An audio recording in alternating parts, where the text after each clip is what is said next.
Hello everyone and good afternoon here on this very fine weather here in Bowmanville, Ontario, Canada. It's about to get interesting here as we're about to get round 9 of Formula Hololive International underway. It's the Ontario Grand Prix set to take place here in, as we've mentioned, Motorsport in Bowmanville, Ontario. So let's take a look into the track map here. We're looking at around almost a 4-kilometer racetrack. On about almost 2.5 miles of racetrack as well, as we actually come to think of it. We also have 10 corners here to deal with here in, we can call it Motorsport Park, you can call it Motorsport, but we're just going to call it Motorsport.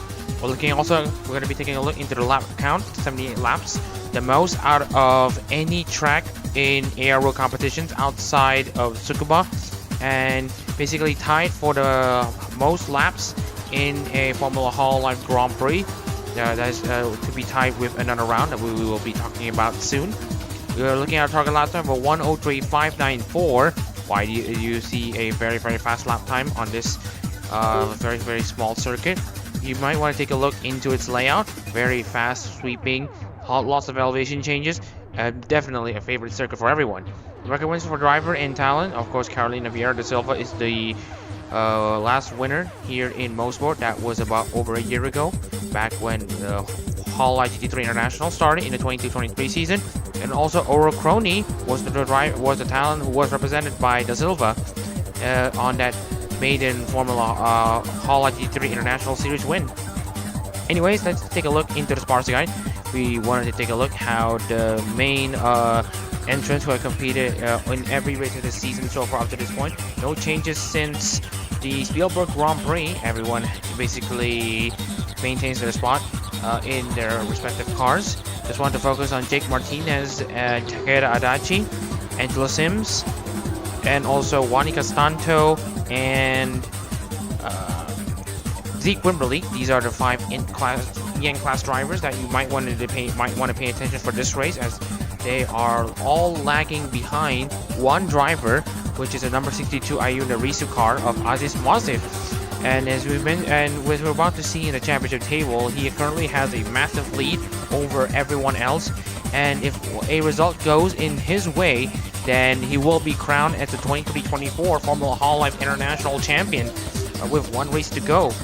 Unprecedented in all ARO competitions up until Vlad Demashnev did it in Formula Hololive Japan Split A literally 2 weeks ago.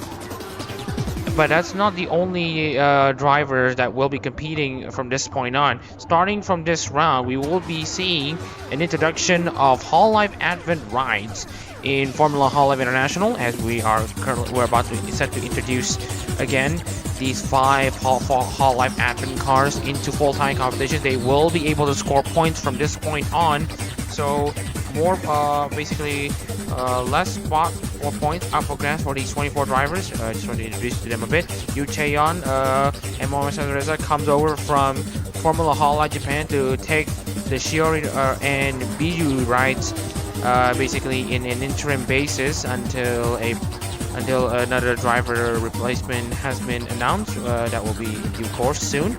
And also the full-time drivers Ryan Kagawa, Nichi Michan, and Chanel Markman. They will be representing Nerissa Ravencroft, Wawa Bisgard, and Mokogawa Bisgard respectively. For Chaeyeon, she will represent Shiori Novella, and Shazareza represents Koseki Biju. Apologies for the wrong slides. Let's take a look into the championship order here. Just want to show you Aziz Moziv's 184 point gap over Zeke Wimberly in second place. Now, we just wanted to highlight to you all about this part.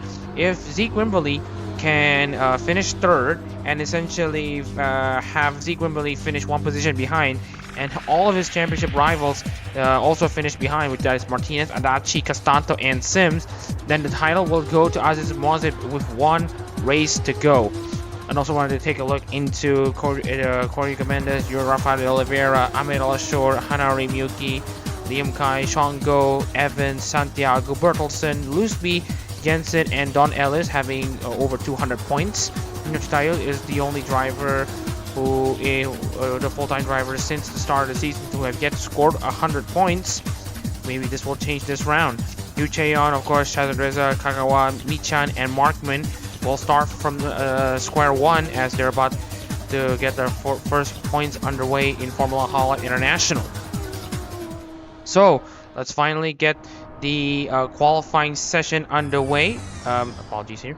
I'm Mohamed Reza in the commentary booth, and alongside me is the Formula Hololive International Formula Hololive Japan driver, Kaminari Reba, representing Shishiro Botan. So Kaminari Reba, where it's a nice day here in Ontario, in Bowmanville, and also here in Motorsport. I want to hear your thoughts while we start this qualifying session. I do believe that, well, first of all, good afternoon to all of you, and to you as well, Reza. And I believe that this track, albeit being up in the north, it looks very flowy to me. It looks, as you said before, very fast. I say that I believe that the drivers down there are enjoying every single second they get to drive this lap, because it seems to me as a and probably to others as well, it's like a mix of all the best tracks. Like you can see certain points like the I can't remember the turns numbers, but the one that they're going through right now in the basically the track layout here. So basically you have the track elevation similar to about Spa-Francorchamps. Yeah, and you see the track, the track is slow, basically having a lot of medium to high speed corners. It reminds you of Le Mans sometimes. It reminds you of Zandvoort, a little, maybe Hockenheim, Nürburgring. And as you mentioned, Kaminari Reba, all the good tracks. It's basically all the good tracks in motorsports. Basically one piece of circuit here in Ontario, Canada. I can understand your excitement for this basically racetrack. So you can also see here there's this back straight which allows for overtaking opportunities. And as we're about to get to the final section, Kaminari Reba, just wanted to go on board the Sven Jensen's car, number 86. Take us through a lap here in Motorsport. We're heading down towards the last turns, which kind of remind of Nürburgring.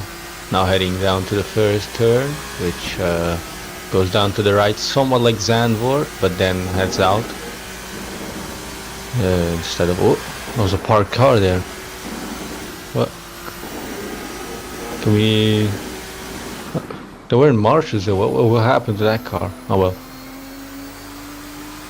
So we go into second straight, somewhat a bit short of a straight, but then to the left-hander, downhill, uphill, braking zone, throw it to the right, and then brake again for the tighter one. Then back on throttle onto the back straight.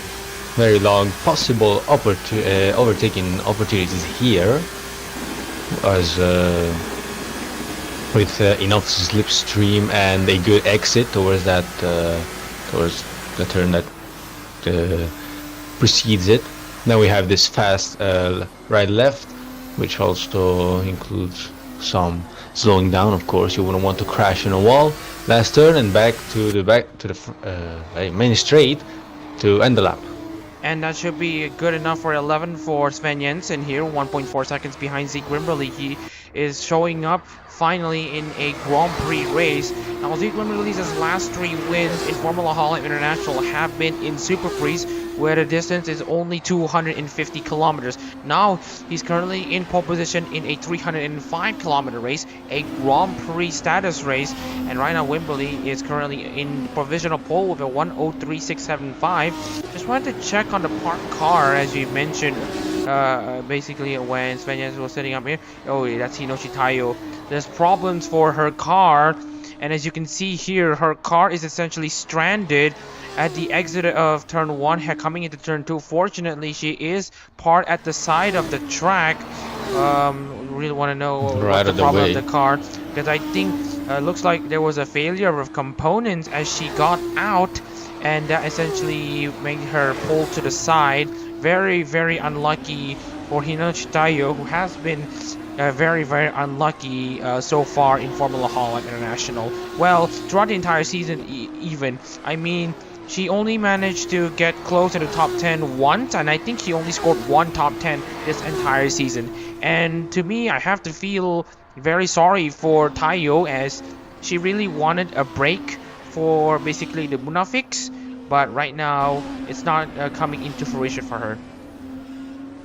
Yeah, I'd say the car breaking down is the worst possible thing. But look at the bright side, it didn't happen during the race.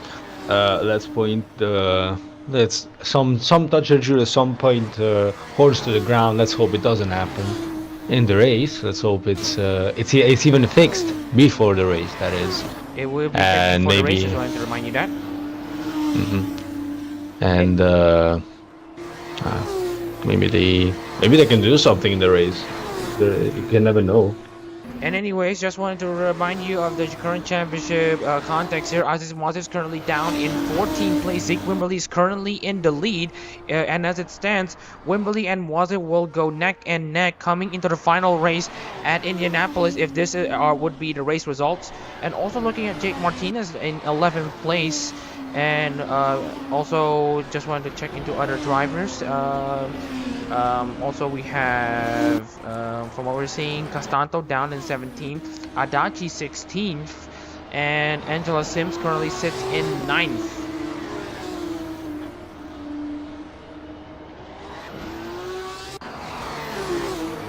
For now, it seems we're just in the first round of the qualifying, and Wimberly is taking the top spot with Moaziv just 14th. So it's just the start, but for now it seems that it's gonna go for, like, I'm not gonna say it yet, but Wimberly is having a good pace. Mendes just behind with a 10th of a gap. Miyuki follows by 2 centis. Well, 200ths of a second. 200ths of a Well, not that second, too- Hanari Miyuki. Yeah, 200. Yeah. Anyways, 'Cause- okay, I just wanted to highlight to you Yeah, about no, something. I'm A bit rusty. Yeah, don't worry. Latin. It Well, no, happens. because Well, it happens to Yeah. everyone. Oh. So anyways, as Zeke Wimberly continues to set a faster lap now, increases the gap to Corey Rica Mendes by around 0.2 of a second. He is now having a 0.3 of a gap between himself and Corey Rica Mendes. Zeke Wimberly is essentially back. Just wanted to highlight to you a bit about Zeke Wimberly on that Saros Fauna car. Now, every time Zeke Wimberly wins in that number 98 car, nature is healing in some parts of the world.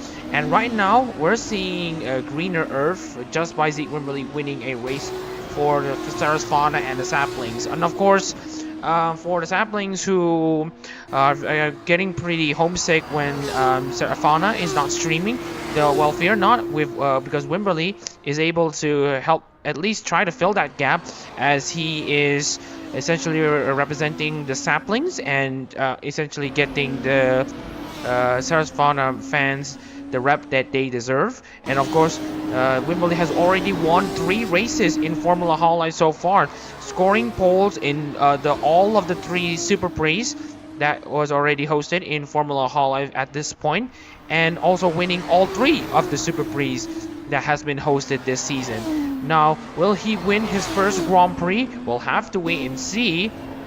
Meanwhile, right now we have Moazif and Go Martinez currently still in the pit lane for now. And also we're looking at, I think that is Nichi Michan. Just wanted to highlight you, it's one of the drivers making their full-time debuts in aero competition, especially for Fuawa Bisgard. Just wanted to share a bit of a history.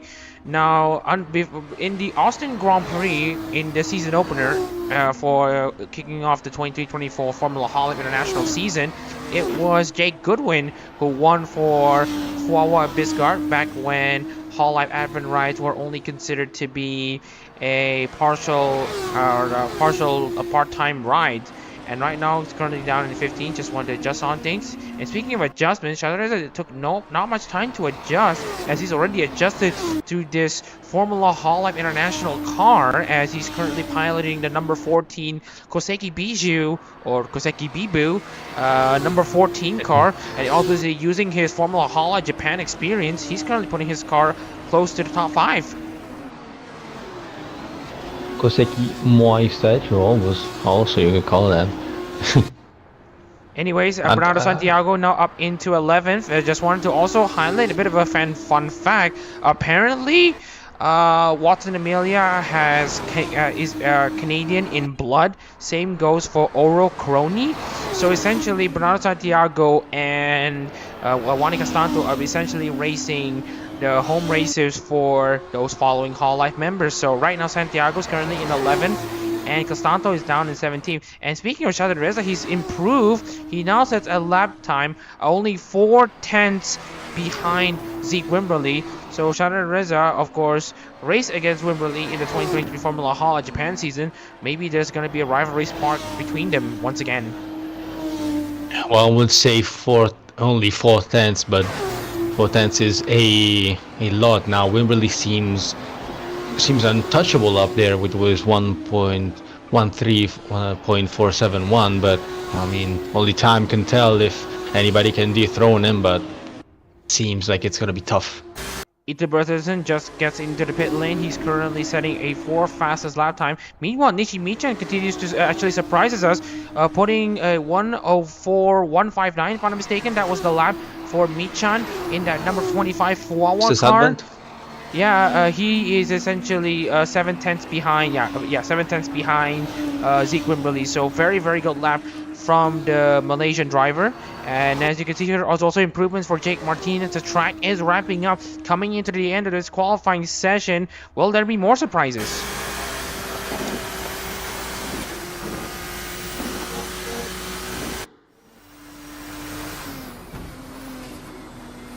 Hanari Miyuki coming into the final corner, and as you can see here, she's really trying to push the car.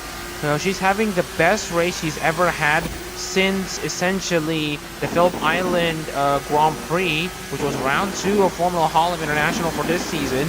Now about Miyuki, actually, her last best finish up to this point was a 2nd for the Kobokers in Formula Hololive International, where she finished sensational 2nd against multiple other drivers, only losing out to Juan Castanto, who did win the Grand Prix. And there's a big jump here for Chanel Markman. That was amazing for the Mokoko Biscar driver. Very great start from him as he puts the Moko car up into 4th place. And that makes him the fastest Advent race car, am I not wrong? Currently, Markman leads the likes of Ryan Kagawa, who's currently representing Nerissa Ravencroft. He's currently down in 6th. Shadoreza is in 7th. Nichimichan is in 11th. And Chae Yon is down in 19th. And unlike Shadoreza, she's taking some time to adjust to this Formula Hololive International car. And of course, both the JP and in-class cars obviously behave differently. They look different. They behave differently, so there's obviously some time to it. They also need to give them some time to adjust if they want to make the most out of it. Yeah, it doesn't seem often, but even the slightest of changes in a car can require the driver to adjust a lot more. Even as someone would say, oh well, F2 and F3 and F1 is basically just one's faster than the other, but we've seen the most recent example I can think of is a new rookie driver for Ferrari who had to replace Sainz, and he basically, without sugarcoating, he broke his headrest for how much he wasn't ready for how F1 F1 works, how G's. F1 pushes the G's and your next and stuff, and of course we're talking about all the compared to F2s. Yeah, Behrman, yes. Okay, and F1 it doesn't seem much of a difference, but even F2, F3, the jump is high, and you're gonna feel it. Yeah, obviously for every car that you need to drive, it demands a slightly different driving style, and right now Chaeyeon's down in 19th. She's just trying to at least push as much as you can. And for Wimberly, he is staying inside the pits. He's not going to be continuing any further in this pits in this qualifying session. Markman says he's also had enough. He puts his Moko car up into 4th. Sims and Wantif also have enough in their qualifying sessions, 12th and 15th for the respectively. So we're going to be checking the other drivers to see if they can have upsets. And as it stands, the title fight will go down to the wire with Zeke Wimberly, what looks to be on pole position for the Ontario Grand Prix, and of course Moisif down in 15th. So the points gap, the point swing will be quite big. Like, instead of 184 points in Watkins' favor, instead it's going to be about 15 points in Wimberly's favor if Moisif stays in 15th and Wimberly stays up front.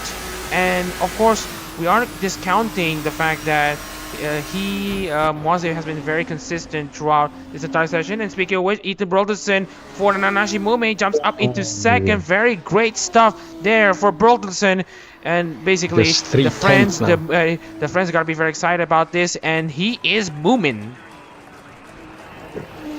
He's zooming and moving down back to the pits now as the session has ended, and it seems as these will be the result, with Wimberly starting in first, Bertelsen in second, Mendes, Miyuki, and Markman being the fastest advent, if I am not wrong again. Kagawa being the second fastest. Takeda Adachi is now up into 15th place, and crucially puts Moisif in 16th place, which is actually the first position out of the points. So Moisif now has his work cut out to see if he can try to beat Zeke Wimberly, or at the very least limit as much damage as possible. But you can't really discount anything here in Formula Hololive, not by a long shot. Anything can happen, and anything will happen. So you can't essentially write anything off. And as we've seen here, Moisif is currently having a subpar qualifying session. Well, let's just hope that he's able to improve in this race as the qualifying session officially comes to a close. Your pole sitter, Zeke Wimberly for Sarasvana. Yeah, it seems, yes, as Zeke has the highest chance now to catch up to I forget the names easily, sorry. Yeah, to catch up to to Moisif. And Martinez, though, on the other hand, is just in the same boat as Moisif, being in qualifying 14th. But who knows? Anything may happen. Anything will happen. Yes, it's true. Kamina Riba. Yes, Kamina Riba. And as with that being said, we're gonna move some of the other comments later on. It's because we're gonna get on board to the starting lineup here for the Ontario Grand Prix. And Zeke Wimberly scored yet another pole position to add to his collection. He's going to probably start a mini taxi company at this rate, with all those mini tires being earned from all those pole positions. Anyways, the Sarasvana driver starts on pole position. This happens, got to be enjoying this. It's actually a council/promise moment with Ethan Bertelsen qualifying second for Nanashi Mumi and basically the friends, if we want to call it that. Anyways, Corey Mendes starts third for Takanashi Kara, one of his best ever qualifying positions for the KFP. Hunter Miyuki starts fourth for the Kobokers, and Chanel Markman for the Ruffians starts fifth alongside Ryan Kagawa, sixth for the Jailbirds. Shanta Reza starts 7th for the basically the Pebbles, if you want to call them that. Yeah, the Pebbles. And Liam Kai starts 8th for the Sewer Rats. Don L starts 9th for Crazy Ollie alongside Amit El Shore, rounding out the top 10. Nichi Mintan is basically representing the other half of the Ruffians, where he represents Chihuahua. He will start 11th alongside Angela Sims, the 12th for Anya Melfissa.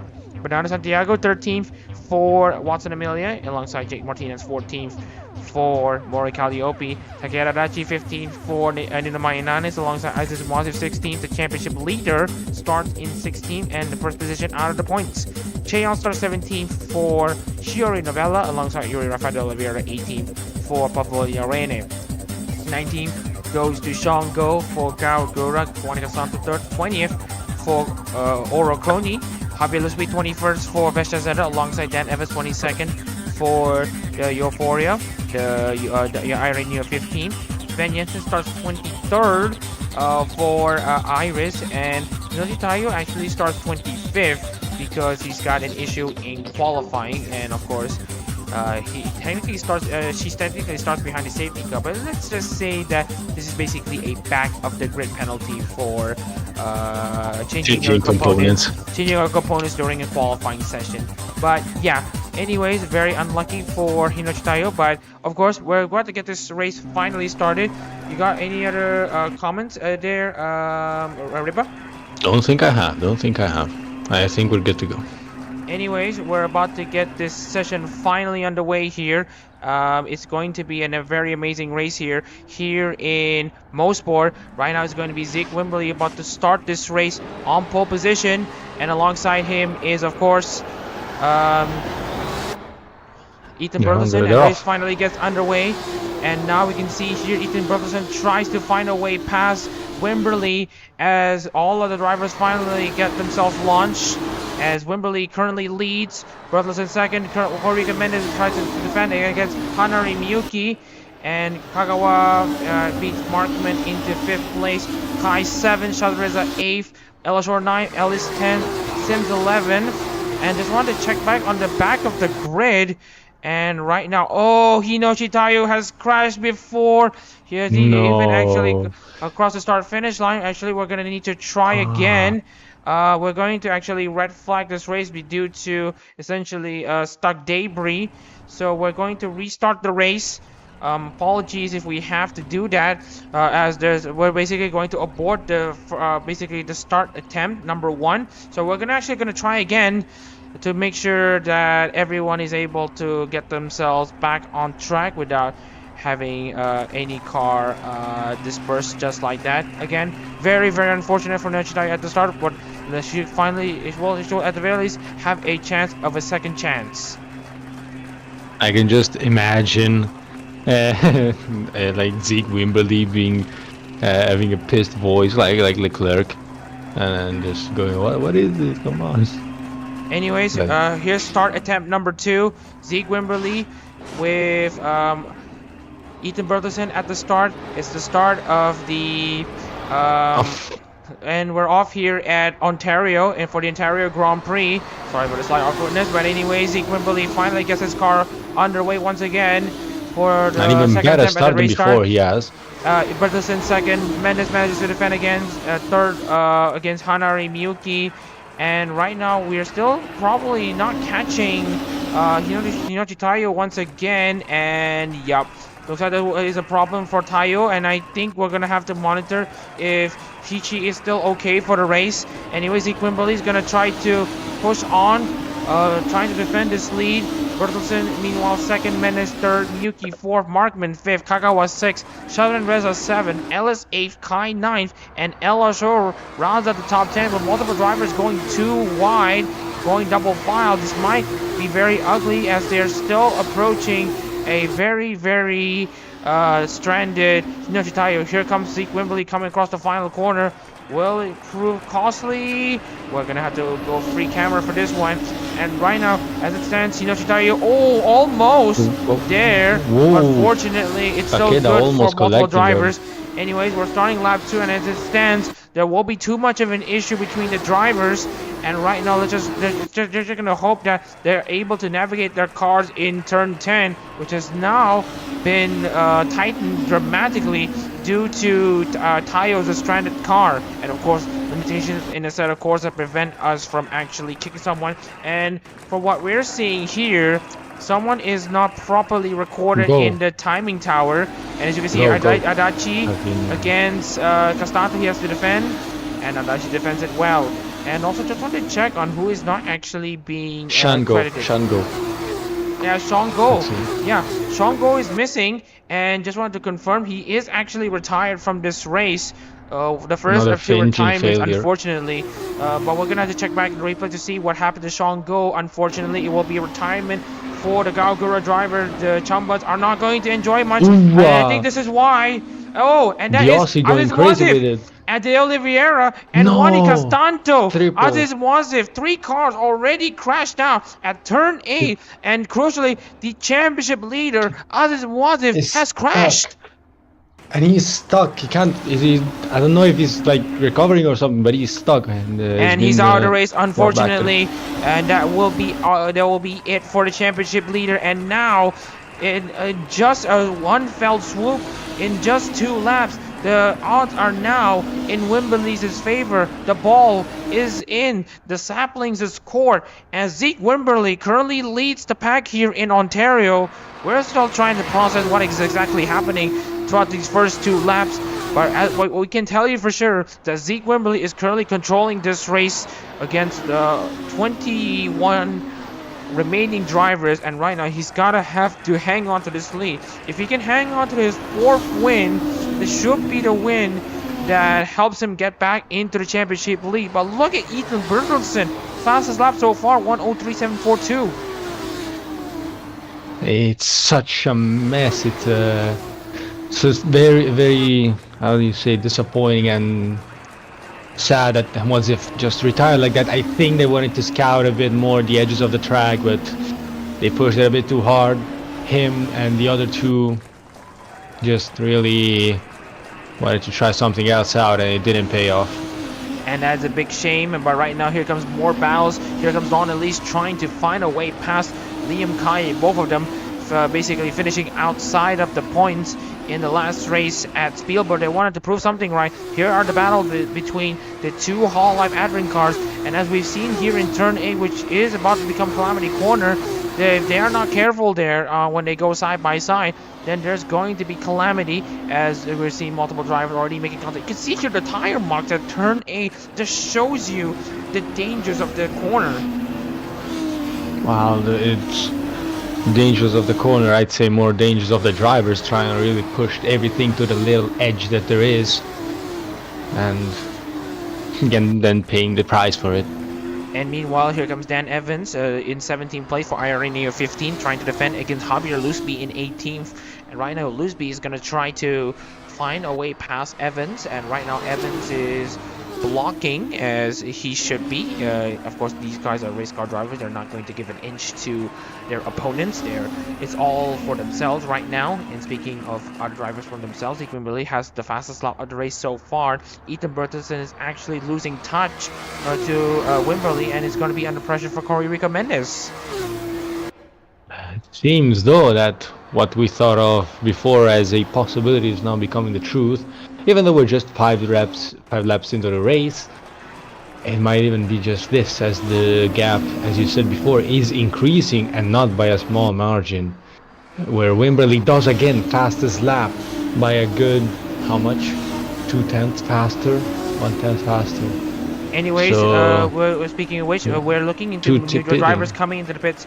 Santiago, Evans, Jensen, and Chanel Markman coming into the pits for what should be their first and only stops, and we are confirming to you all that everyone's going to be having an undercut strategy. These 4 drivers are going to be having an undercut strategy, pit early, and try to hope that basically the open air in front of them is enough for you to essentially get fast laps, as all the other drivers are dealing with traffic. They're going to try to gamble with that, but also they're going to have a cost of basically having a quite long pit stop, because they are going to need to refuel their tires. And speaking of which, Wimberley is currently already at turn 8 and 9, about to lap the drivers who are currently pitting, and they're still stationary. And as you said, that just happens. We have Zeke Wimberley with another faster lap, just a hundredth, I think. 1:03.362. No, yeah, but I think it was like a tenth, 100 faster, but still going faster and faster each lap. And now the gap goes to 1.2. It seems that it's already in a bad situation for the following drivers, such as and right Martinez now and they're having a Almonso. very long pit stop. Cheyon, Evans, Santiago, and Jensen, they are currently still in the pit lane right now. It looks like there's finally movement as Chanel Markman, the first driver, I think he did make a pit stop. No, he hasn't yet. He had a very short pit stop there, so he's still good. Meanwhile, we have Santiago coming out first, then Evans, and then Jensen. So they're very much behind the pack right now, and they're just hoping to just remain in this race and just remaining passive, because they already have done their scheduled pit stops, and right now they just don't need to do it anymore. Just want to focus on their own race. If they have faster drivers overtaking them, then that's just that. Meanwhile, Wimberly already has a slower lap. Ethan Bertelsen is already having a personal best. And right now we have LR Shore and Martinez coming to the pits alongside Liam Kai.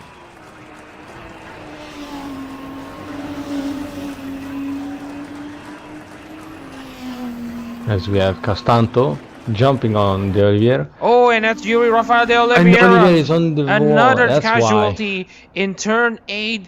Calamity Corner has claimed another driver, and that's a lot of damage to De Oliveira. He's not going to continue any further. Just I think it's another side-by-side moment at that corner, and that claims the basically another driver, De Oliveira. Not going to bring home any result for the Marakias at the moment. Damn, you could even see how busted the wing was after the crash, but that's another victim. Yeah, that's. Anyways, Everybody we should be have the careful of race that leaders thing. already now pitting in the same time. Zeke Wimberly and Ethan Bertelsen now peeling into the pits at the same time, which will give Corey Rico Mendez his first moments in the race lead. Kikariki to Mendez and the KFP, as they are really gonna be enjoying their time in the spotlight, which is essentially the lead of the race. Hopefully they're able to just stay there for the remainder of the race. And right now, speaking of that, we have Adachi and Luspi also joining Ryan Kagawa and Nichi Michan coming into pits as well. Oh, and that's Liam Kai. I think he is coming out. Or was that Ahmed El Ashor finally in? Of course, Rafael Oliveira is still stranded there. Jake Martinez is out as well. It looks like Martinez will have finished his pit stop already, but he will be down in 16th place. Right now, the focus is currently on Wimberly and Bertelsen on who has the faster pit stop. And right now, pit stop cycles are still going on. Here's Mendez and Miyuki already passing through turns 8, 9, and 10. And right now, nothing comes out of it for now. Maybe we'll be able to see another Hamilton Verstappen fight with Hamilton Vettel fight. Sorry, Hamilton Vettel fight like from 2010 between Wimberly and Bertelsen, but I believe they're way more civilized and calm than they were back in the day. Anyways, more drivers in the pits. Ellis, Oh, Simpson, there, Reza, Cargo, and Michan. Here comes the through. two drivers coming out, and it looks to me that Ethan Bertelsen has been beaten by not just with Zeke Wimberly, but also Liam Kai. So I think something tells me that there's an issue in the pit lane, in the pit stop for Bertelsen to allow Wimberly and Kai to overtake them, because I think Bertelsen had a slower pit stop than Wimberly and Kai, and I think it is by around a second, and that of course is costing Bertelsen a lot, because you can see here in between basically Liam Kai and Ethan Bertelsen is basically Juan Castanto 1 lap ahead, and there's another driver off. It's Chanel Markman. But this time it's a different section, and as from what we're seeing here, I believe it is turn 3. So another driver out of this race. Unfortunately, it's going to be Markman. More drivers out of this race. So everyone else is going to have to calm down. It's basically at this point if they want to try to have a chance at points.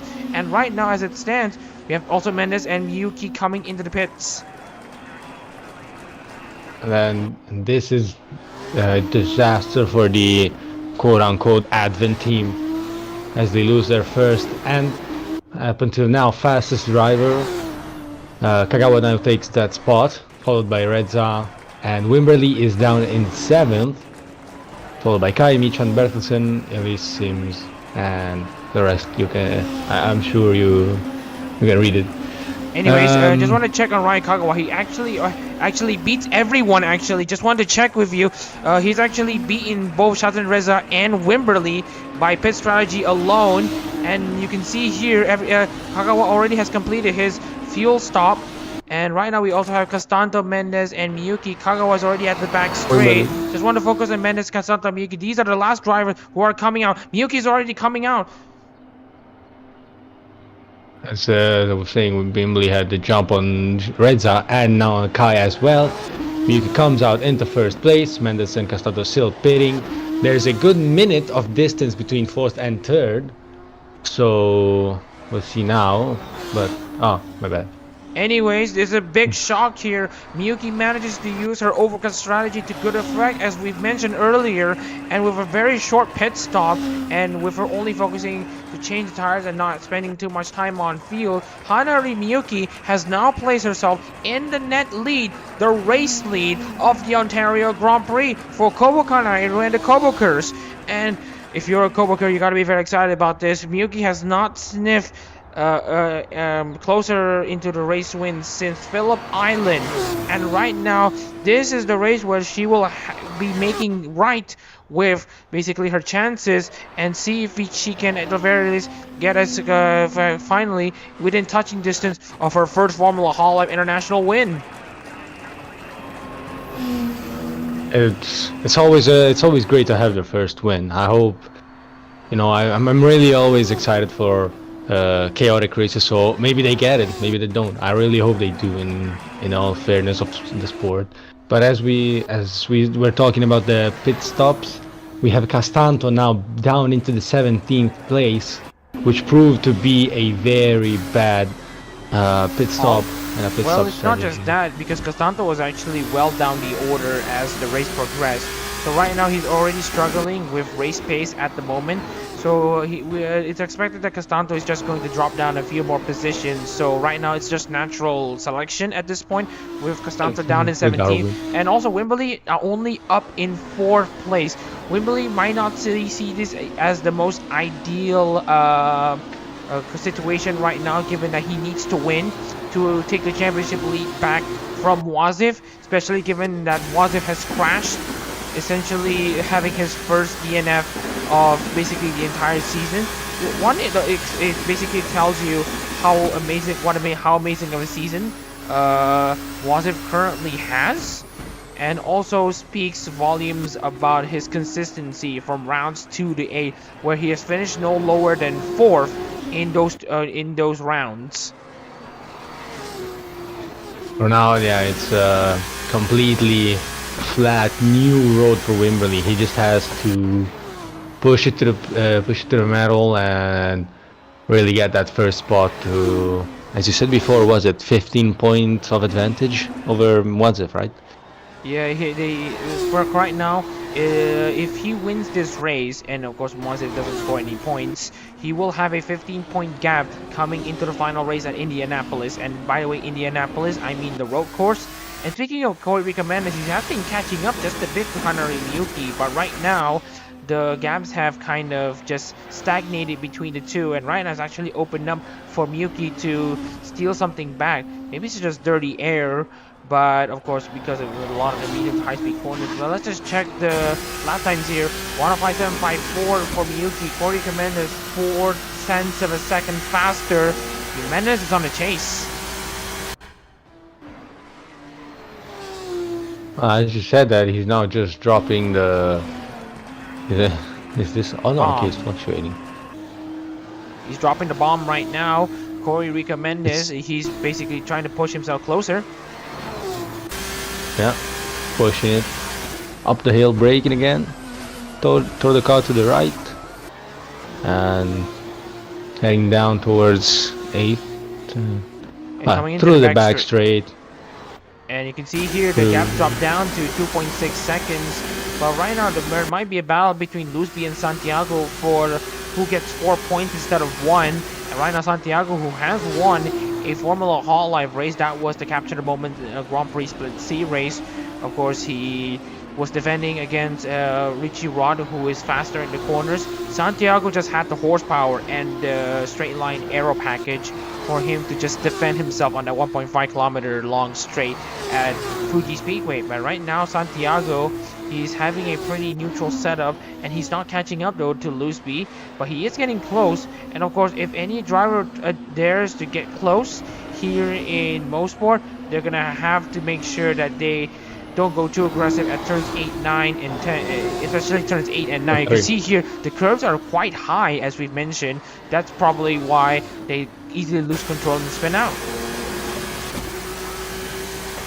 Because even if it might seem that the overtake is there, you may never know, because There's the turns, there's the drivers, there's And the car, and there's the possible overtake, but there's the curb as well. Don't there's forget the about curb, that. and then also the fact that the conditions, the weather, and of course the wind, the understeer, the car, the script, the The mechanics, weird basically the flows. characteristic. There's just a lot of variables on basically turns 8 and 9, but I think the one thing that stands out here is the basically the high curves inside on the inside curves of both turns 8 and 9, and that And the basically bumpy catches road. basically any driver out. And speaking of catching up, Hoyrica Mendes is actually gain a lot of time against Hanari Miyuki. Was at 2.6, it was at Yes, a 2.5, good 3 and now it's at tenths now. 2.3 now. And right now, Corrica Mendes is not requiring any help from outside sources. He's using raw pace at a number 50 car to try to grab his first Formula Hololive win on his own.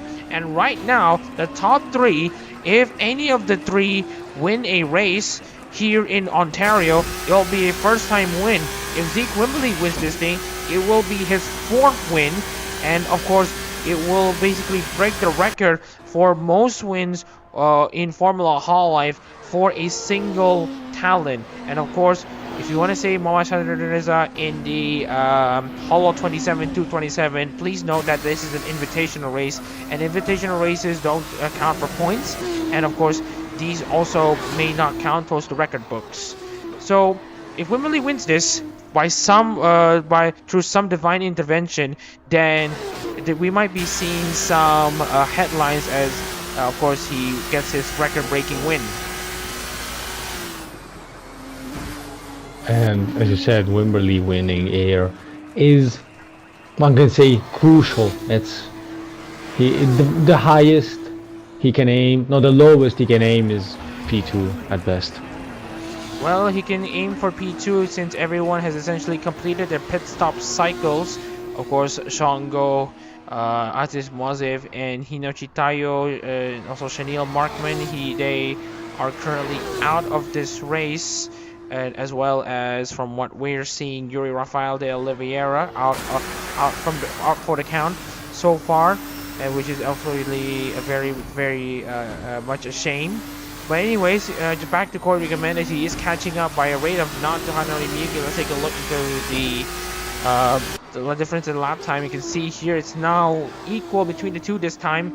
Mendes only slightly slower than Miyuki by about 0.04 of a second. Meanwhile, we're looking at El Ashore trying to catch up to Adachi in 11th place, and there's a train forming. Yeah, well, that means less fuel consumption and higher basically lower tire wear, lower fuel consumption. If you want to say that, well, I hate to break it to you due to the amount of dirty air. Following another car basically is going to be more difficult than following a bike. Basically, following a bicycle, let's say in a Giro d'Italia, and also if you wanted to compare it to a peloton, well, of course, there's just more cornering and less straight line speed, so there's no drag or slipstream to speak of to try to save fuel and get more straight line speed, and also have less tire wear as a result, because there's a lot of corners here in Motorsport. And the reason why they're having a train here is because the driver in front, Nichi Michan, in 7th, speaking of which, a great race from him so far, to still remain up front in 7th place on his debut Formula Hololive race. Same goes for Ryan Kagawa, though. He's in 3rd. Oh wait, you cut off. You were saying about the peloton. Basically the peloton and the dirty air and all that stuff, right? Anyways, you can see here Nichi Michan currently leads this train, and Michan of course emits dirty air, on which it will give less grip to Bertelsen, Elise, Sims following. So even if they are faster, but also less air resistance, no? Yeah, less air resistance if they're in the straight, but in the corners it will disrupt the flow on the aerodynamics, which it will give less grip to the cars following by default. So even if Burleson, Elise, and Sims are faster than Nichi Michan, they are expected to basically not have as much time gain on Michan if they are like 5 tenths, 3 tenths behind due to the amount of dirty air. But if they're like 1 second, 2 seconds behind where there's less dirty air, then they might have a better chance on actually gaining some time. And of course, Nishimichan is controlling the pace at in 7th place. This would mean that Michan is essentially controlling this train. And as there's a bit of a disturbance right now, I'm just going to continue on the rambling of Nishimichan. Michan, of course, makes his debut this race here in Ontario, in the Ontario Grand Prix at Motorsport. And right now, Michan is currently handling a lot of good affairs in 7th place, of course, taking over from Jake Goodwin, who is essentially now fully committed to Okamimio once again. Michan is now fully committed to the Fuawa ride. So anyways, it's a shame that we already have one of the 5 Holo Advent cars out, and it's actually the Mokoko car at that. So Nishimichan actually has an added responsibility to try to grab something home for the ruffians. Avenge her sister, that is. But it's they're doing a pretty solid job up until now. Yeah, as a rookie, as a representing one of the new twin dog entrants. VTubers and all that stuff. But anyways, that's not, of course, the main topic that we're going to talk about. Corey Rico Mendes has gained a lot of time.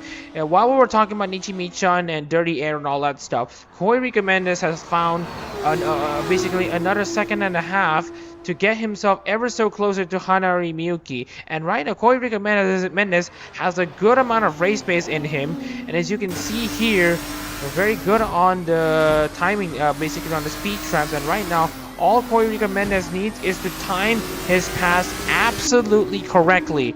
And if he can do so, he can give the KFP their first win in Formula Hololive. Right, we can see here, Mendes is very, very fast in the corners. And you can see here, Miyuki loses the rear at turn 2. Holy. And you can see here, Miyuki is actually struggling for control, as you can, and because I think there is damage at the front.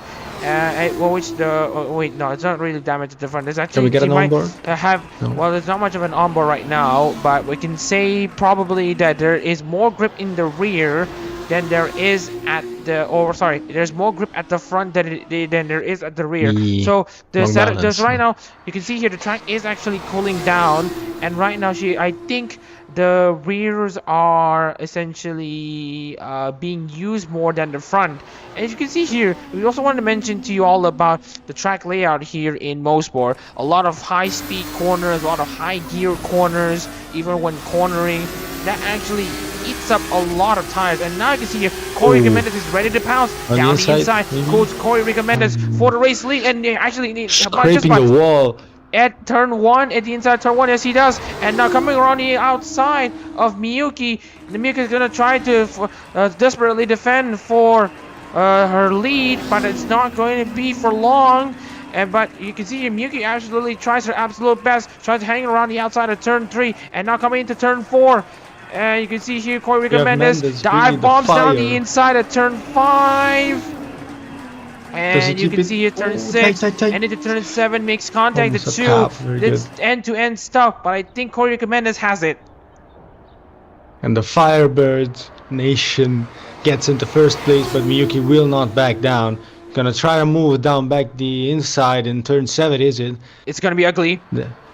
Oh, and it's honoring Miyuki spinning out, and that is a massive slam for the Koboker. The Hanari Miyuki tried to hang around the outside, but as you've mentioned here, as we've seen with the car absolutely stepping out at the rear, she basically took the wrong. She basically took the wrong route, and as you can see, she actually took the curb just as she was entering turn 8, and that actually put her into a tailspin, head on into the higher barrier.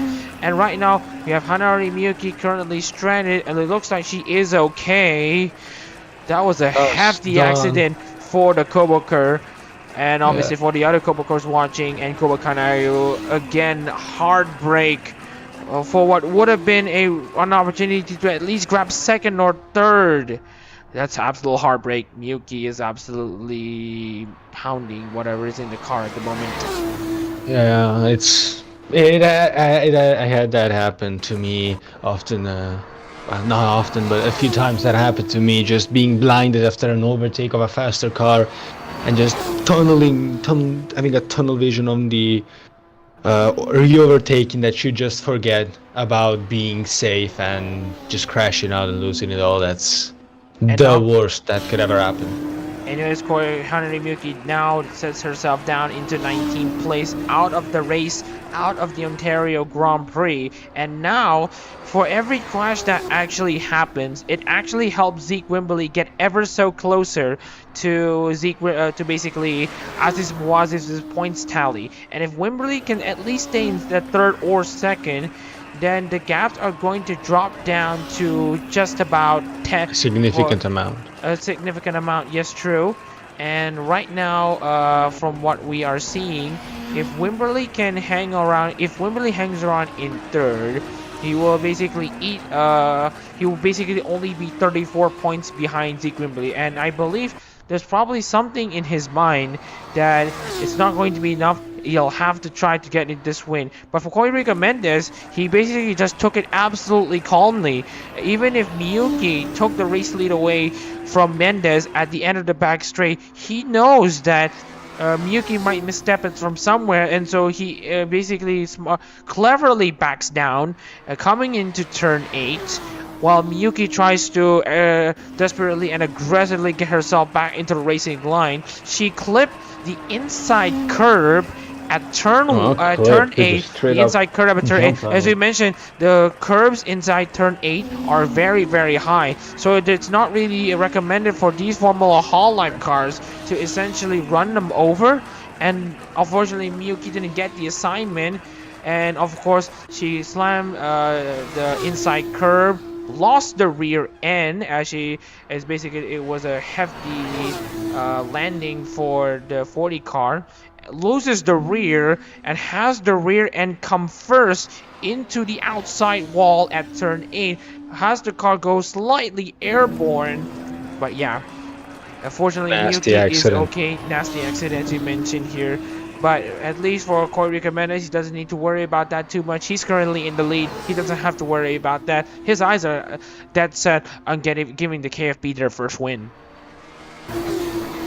It's all about bringing that bread home. He's because it's been how many races has Rico driven since you're the numbers guy?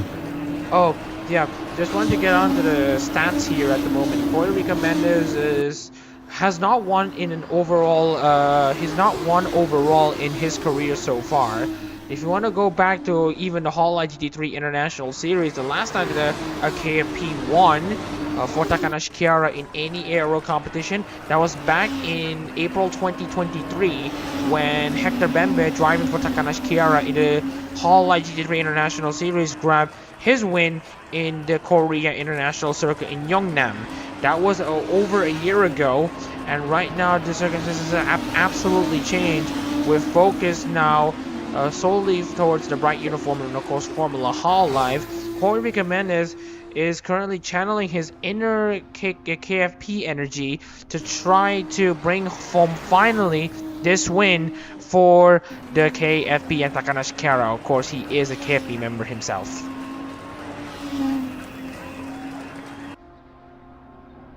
Oh, there's an overtake. There's more crashes. Jake Martinez and Angela Sims. I think there was some hefty contact between the two. But fortunately, even if they did make contact, both of them, at turn 8, they're still able to continue. But look at this damage from Jake Martinez.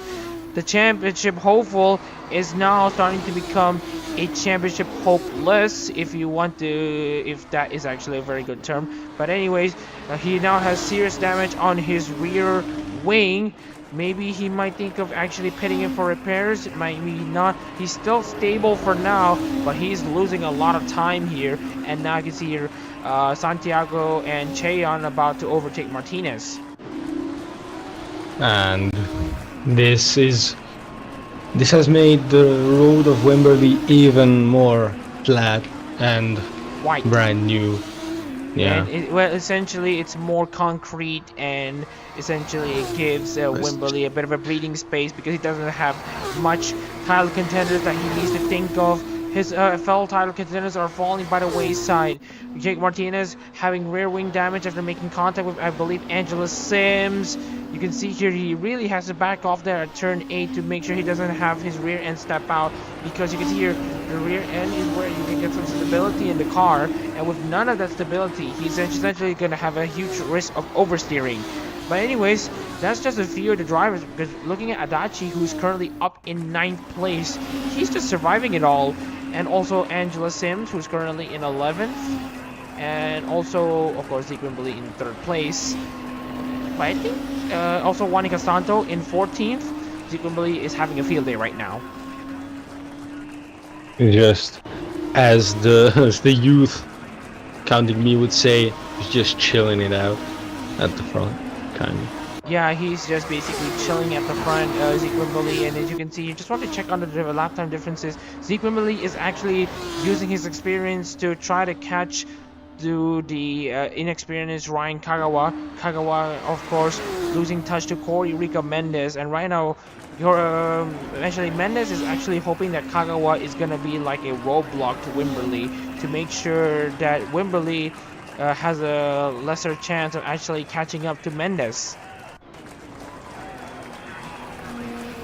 And that seems to be true for now, as the gaps don't decrease from Kagawa's side. But anyways, here's Don Ellis actually trying to find an opportunity against Ethan Bertelsen here coming into turn 5. Down the inside goes Ellis, and as you can see here, Bertelsen has to take evasive action and defensive action. But you see here Bertelsen kind of having a pretty poor run at the hairpin, and now Elise is going to have her time in the sun, but not before. They're probably going to go 3 wide. It's going to end in tears if they're not careful. But right now everyone is able to get calm and collected. Ethan Bertelsen takes the curb, loses the rear, and a huge slam into the outside wall for the Moomer. They're not going to be moving anymore from that, as there's significant amounts of damage to Ethan Bertelsen. He will be the next DNFer. And I'm sure that the other driver involved as well won't be getting out of that grass. And that's... And also there's just a huge amount of damage on the left too. Just wanted to highlight that fact, as Ethan Bertelsen finally gets himself back into the pits, obviously out of this race. Now we have 17 remaining cars. This is essentially turning into a death race. Armageddon, they call it even. Ouch.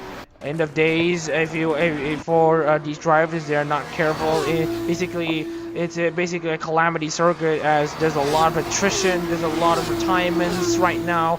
We haven't even passed the halfway stage of this race, and we've already seen essentially 7 drivers essentially DNFing from this race. And right now we have 17 cars left, basically in the running to basically get some points. The next 2 drivers, if they crash, they will essentially still not score points, but at any more than that, then they will at least be guaranteed 1 point, because they covered even more race distance.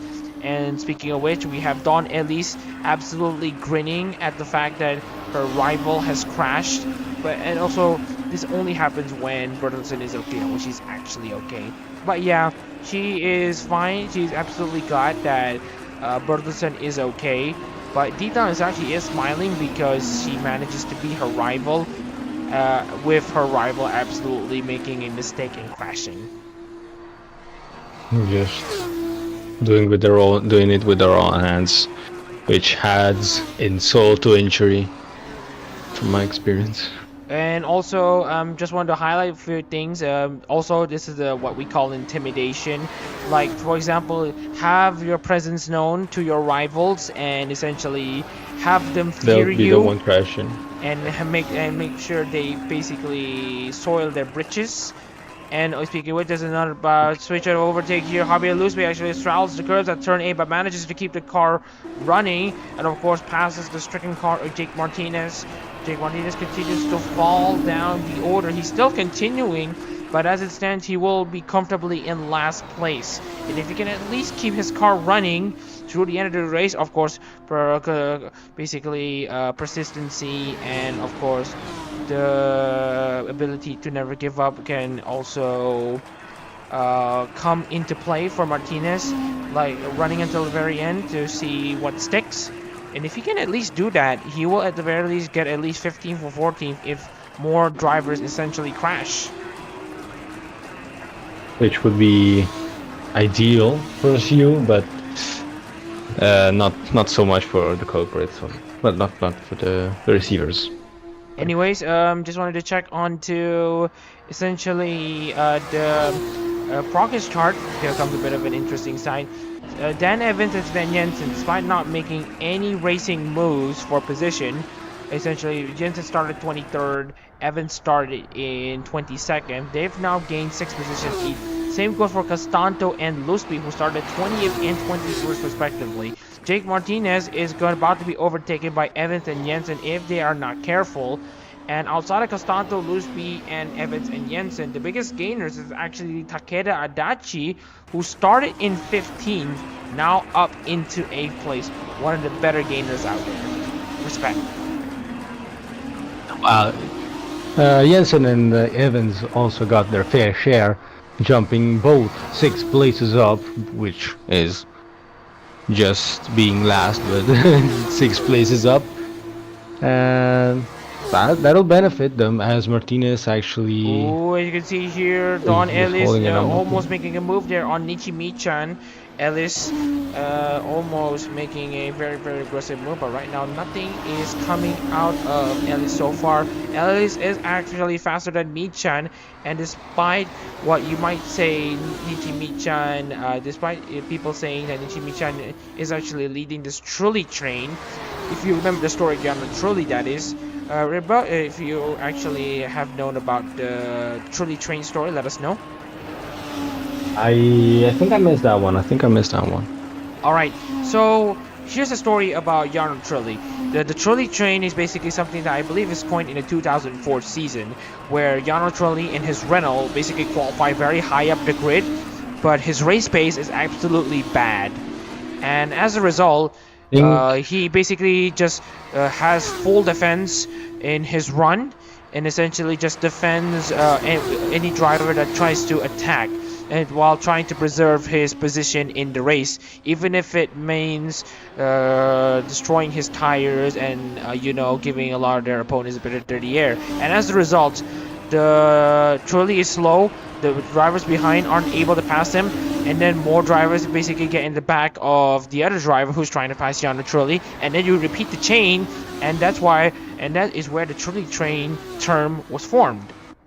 I think then I've seen a video of it where the engineer is just roasting him completely, where I know we got some, I think the words were from the engineer, I know you had some wear out there, but you can't be 2 seconds lower than Alonso, because around that time Alonso was he was quite amazing in Renault, especially in the mid 2000s. But I think you've been mistaken. You're actually talking about Giancarlo Fisichella than Jarno Trulli. Oh yeah, Fisi, it was Fisi, yeah, that's basically Fisi, but we're talking about Trulli. So anyways, two completely different stories between two different drivers, but the point still stands. They're basically the one thing that is similar between them is that they are both number 2 Renault drivers behind Fernando Alonso in between 2004 to 2006. But let's not get carried away too much, as we're still looking at this very truly train, currently led by Nichimi-chan. Of course, Dawn Ellis tries to overtake, but she has to think about the rest of the race. She wants to try to overtake, but she doesn't want to end up like Bertelsen, Miyuki, Markman, and Aziz Muazif. They have to be careful. Sure do, because we thought it was. I'll be honest. At the start of the race, I didn't expect this, but It's already 6 down. Could be more, hopefully not. So they gotta keep their eyes out, senses up, and they just have to push only in the right places. I wouldn't want to push in basically on that turn, one especially curve. turn 8. But anyways, here comes Dawn Ellis coming closer and closer to Michan, and she might think of a move. She actually is thinking of a move, but she's too far back, and fortunately she doesn't even consider clipping the curve at turn 8, which basically claimed at least 3 to 4 drivers. And of course, Ellis is still trying to find a way to get past Michan. And if she can at least get past Michan, this would mean that Ellis has a lot of free air to catch up to the next driver, that is Mama Reza. Albeit 4 seconds now, it's okay. It's doable. We've seen Mendes just shredding down at Miyuki's time, so maybe we might see it again with you said it, Michan. Anyways, we're going to start lap 40. Corey Rico Mendes has controlled this race absolutely amazingly. As you can see, his equipment already has a 0.5 of a second, half a second faster than actually Ryan Kagawa. And now the gap dropped down to 1 second. But here's one thing that has gone to Kagawa's favor. Zeke, actually, there's nothing that comes in his favor. They're literally there's nothing separating between them. But anyways, here's another crash, and I think that's Nichi Michan clipping the curves at turn 8 once again. But fortunately, she is able to continue, and that's gonna cause a bit of a traffic jam. And actually, that the drivers involved, actually, here's Yu Cheon and Wani Costanto, and you can see here there's damage to Nichi Michan's rear wing, and that's a lot of rear end damage, and it's actually flapping around. That's gotta be they gotta be heading for the pits at this point, like they're just drifting around the track at this point. Nichi Michan is trying to desperately keeping control of the car right now. Michan might think that's still good, even if it's about semi-undrivable at this rate. Javier Lusby is going to be trying to find something against Michan, but right now Michan is just trying to limp home, at least with a damaged rear wing. I believe she's made contact with Dawn Elise, as we've mentioned. And now you can see here Javier Lusby now down the inside of Michan, and now Michan now has to at least nurse the car, just like how Martinez has to nurse it. And as you can see here, really slow at the final few corners, especially the high speed sections. Nichi Michan, but at least he's just trying to survive. He decides to progress further in the race, as it's gonna be a pain in the ass, just gonna counter steer through all the corners, try to make one move, try to yet another slide there, see, wobbling all over the turn. That's gonna be very difficult. Honestly, I don't see them getting further than 10 laps. At this point, at the very least, even finishing, I don't see it. Yeah, but we'll have to wait and see here. There's going to be a huge amount of obstacles, at least for the remaining healthy cars, if you want to call it that. Anyways, Zeke Wimberly is now caught up to Ryan Kagawa, who's now caught up to the lap car of Sven Jensen and Dan Evans. So here's Kagawa's real test being put into him. He's currently having his debut Formula Hololive International race, racing for Narissa Ravencroft, who also has been showing good amount of support for basically this team. And so Kagawa is going to be using this momentum to try to at least bring home a good result for the Jailbirds. And right now, Zeke Wimberly, the 3-time Formula Hololive International race winner and 4-time Formula Hololive race winner, is going to try his luck. Sorry for the slightly wrong camera, but anyways, Wimberly gets close, but not close enough. I'm sure they're gonna try something around turn 3, but it's gonna be something I'd rather not do. You know, these drivers are crazy with the capital Y. With the control, true. Anyways, Evans and Jensen are lapping at a 108. I believe Wimberly and Kagawa are lapping at a 107, 106 for Wimberly.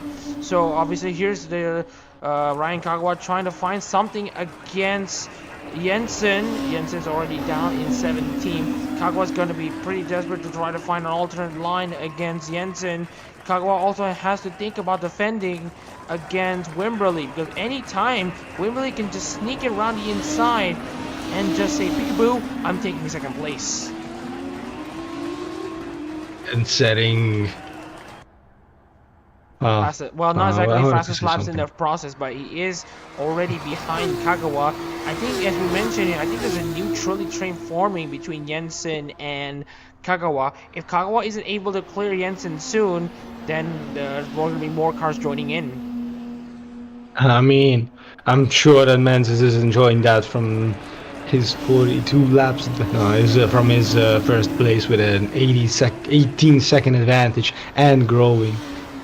And sure here comes Zeke Wimberley down the inside, but fortunately Kagawa is able to be up to the task. He defends the position with, I think, somewhat relative ease, but you can see here, this is where Jensen absolutely struggles in the high-speed corners, and because the tires have absolutely worn off, and there's already a different pace. Zeke Wimberley now takes a look down the inside of Kagawa at turn 3, now into turn 4. Kagawa needs to find something down the inside. Oh, Santiago, Angela Sims has been overtaken by Bernardo Santiago. Santiago's now up into 9th. We have, well, an Italian in 9th. Kagawa is still struggling behind Jensen, that is, and maybe he's gonna try something around this turn, but no, too far back. Ideally, he would want to try that one, and that's Ryan Kagawa trying to catch up, and of course, there's another damaged car, and Kagawa manages to keep it back on track, but as we've mentioned here, Kagawa, oh dear, this is not what Kagawa wanted, but for Zeke Wimberley, this is exactly what he wanted. Just basically intimidate someone into making a mistake, and that is what he did. Wimberley essentially made Kagawa be desperate to try to overtake Sven Jensen, and in doing so, he made his move incorrectly, and this meant that Kagawa now has a serious chance of having third place slipping away from him. As you can see here, Zeke Wimberley tries to clear Sven Jensen at this corner, turn 6, and now coming into turn 7. No problems. I think it clears it, something Kagawa didn't do and costed him. For now, it seems, yes, the race. Not that they're out, but a second place is way better than a third place, you know. Well, currently, as it stands, with the current points earned, the championship gap between Zeke Wimberley and Aziz Moazev is now going to be shrunk even further to basically 184.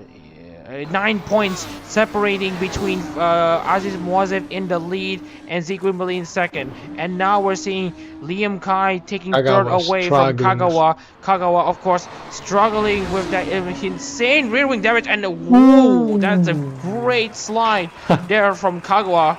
Managing to at least keep it. Managing to still keep it. Basically, Kagawa, if you want to see the onboard, it gets even wilder because you can see here. Let's take a look into Kagawa's onboard.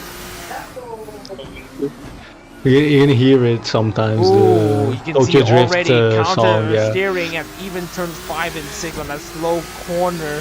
And of course, if you notice here, Kagawa also has to be very, very delicate on the throttle because there's not much grip in the rears anymore. He has to be absolutely careful. Just one wrong move and the race is concluded. Yeah.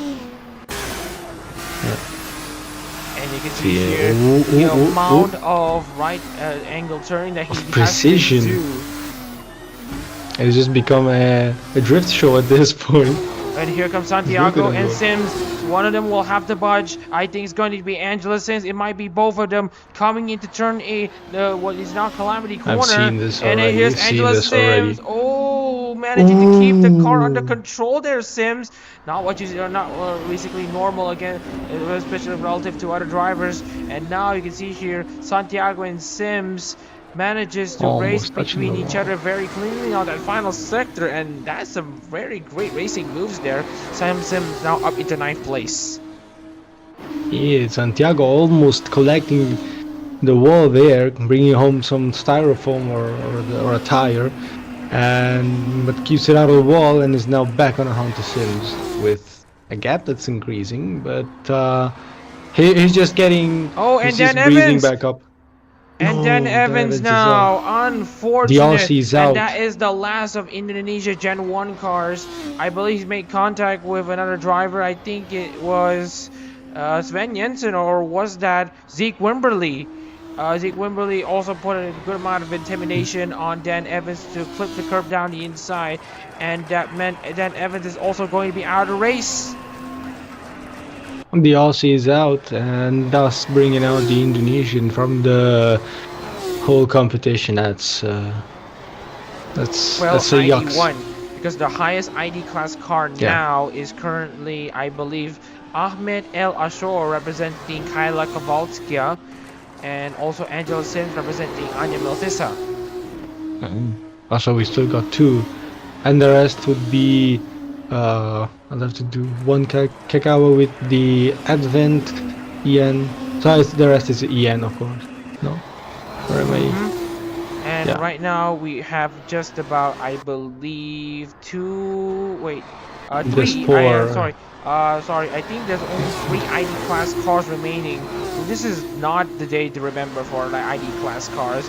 Nachitayo was the first casualty, and then there's Aziz Moazev, Yuri Rafael de Oliveira, and then Hanari Miyuki.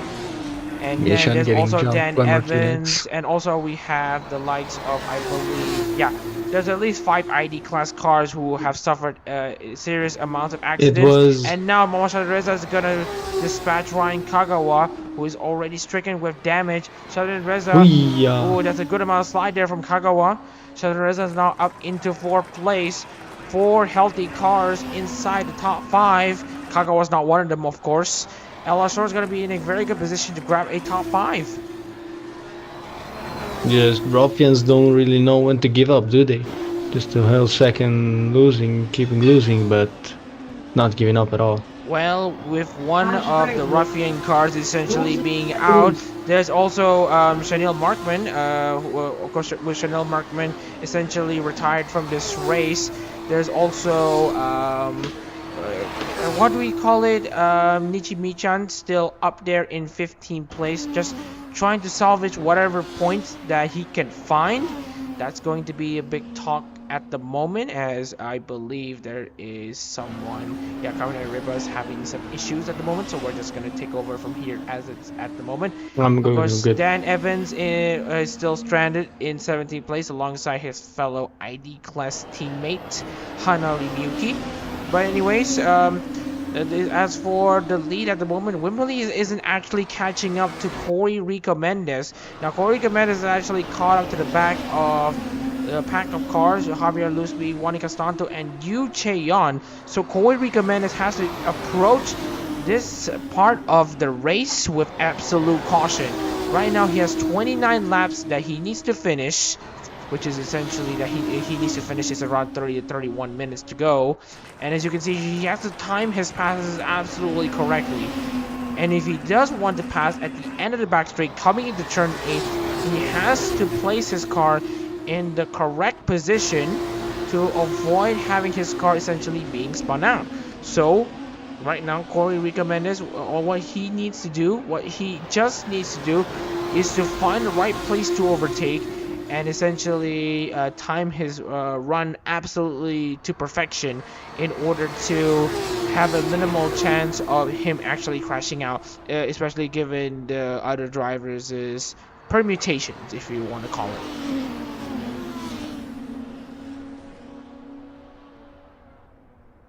Anyways, just wanted to check back onto the current situation and the situation as it stands.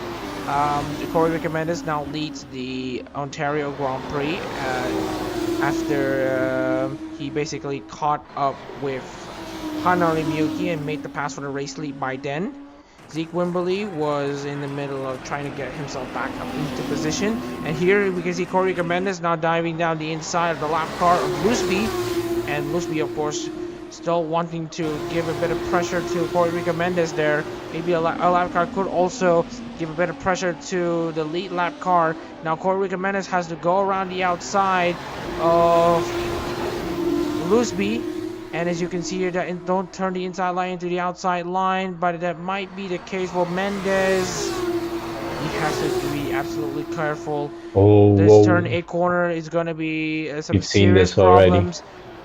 But of course, he has to take it absolutely comfortably. He has to take it with absolute caution there. He has a race lead at the moment. He has a 21-second lead that he doesn't want to throw away. Wimberly is praying that Corey Mendes hits the curb, and for Wimberly to take his record-breaking 4th win.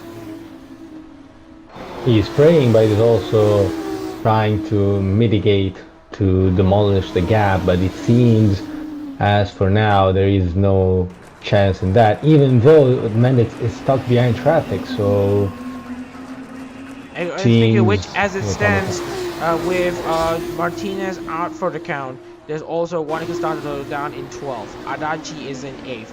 Aziz Moazev essentially crashes out, and Angela Sims currently in 9th place. As it stands, the title of contention will only go down to 2 remaining cars, and it will be a 2-horse race for the title at Indianapolis. In the final race of the Formula Hololive International season for 2023-2024, it will be a straight-up dogfight between Zeke Wimberly and Aziz Moazev, EN versus ID, and essentially it's going to be a massive 2-horse race to see who's going to win it all. Anyways, Corey Mendes tries to have a good run on the final corner coming into turn 1, too far back.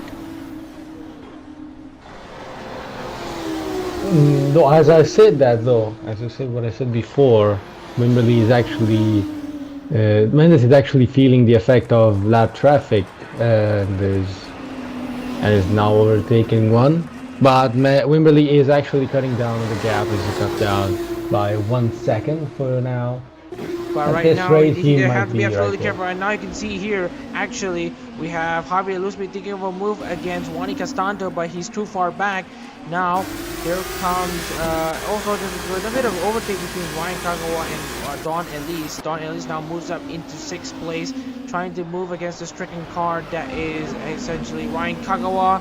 Kagawa has to think about moving the car out of the way to prevent a lot of damage. Oh, Takeda Adachi nearly hits the tire barrier at the exit of the final corner, and now into turn 1.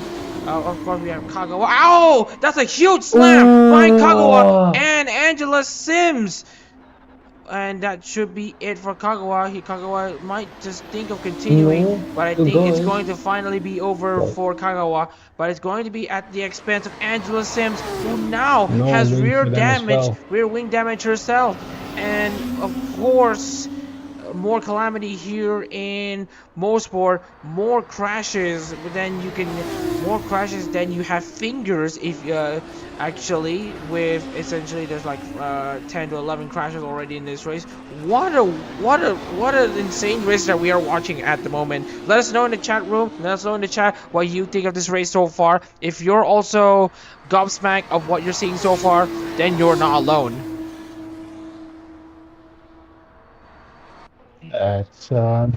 And speaking of which, Angela Sims is currently having rear wing damage. And from what we're seeing here, we have at least 3 cars now with rear wing damage, with Ryan Kagawa finally out of the race. Another one bites the dust here in the Ontario Grand Prix here in Motorsport. And now you can see Corey Mendes is struggling to pass lap cars. He is past Javier Luzbi. But Zeke Wimberly having this amount of clean air, he is going to be using it to his advantage to get himself closer to Corey Mendes.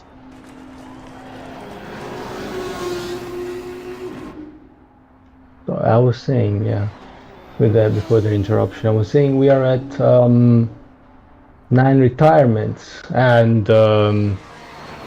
possibly we're going to be at 11. Considering the conditions of Michan and Sims' vehicle. And also Jake Martinez.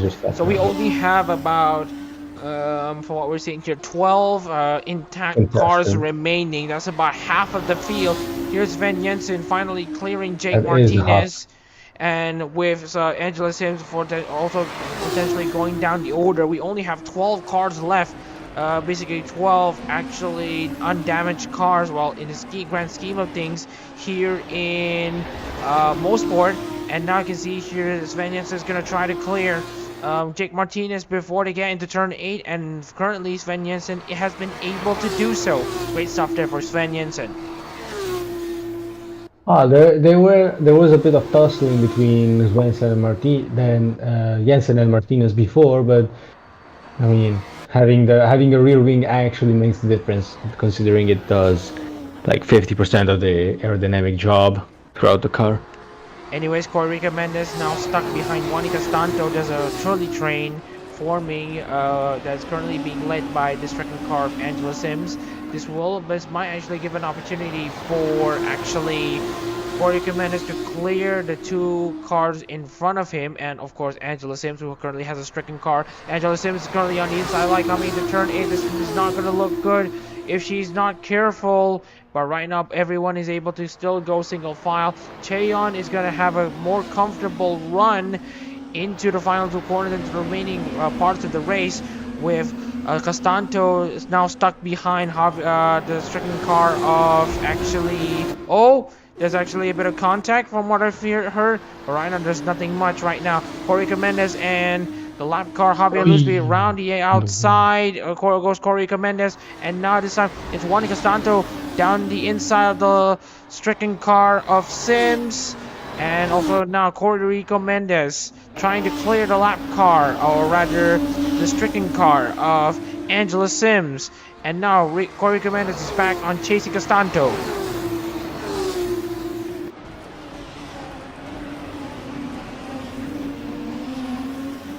56 laps complete here in Ontario for the Ontario Grand Prix at Motorsport. And now we have Lusby finally clearing Angela Sims out of her misery. Sven Jensen is the last intact car in this race so far. He's currently in 13th. Of course, Sims will join Martinez and Mita for having a damaged car. And now Martinez is going to probably block Liam Kai's progression, but hopefully it's not going to be for too long. Yeah, you just gotta be... Kai has to be careful around this corner, because we've seen countless of times what happens here. Let's see if he can get through without any issues, or he just decides to back off. And he has to back maybe off. He'll try something. Knowing the previous events at the Red Bull Ring, he has to back off. Again, Liam Kai has to think smart. He's currently third right now. He doesn't want to lose any more points that he has already had. And now he's going to make a sensible move coming into turn 1. And unlike what happened with Angela Sims and Ryan Kagawa, it's going to be a case of them actually just finding some respect between each other. And now you can see here Martinez hangs around the inside. Still manages to defend for now. But Kai is losing a good amount of time. Look at the amount of time Shadareza has found against Liam Kai right now.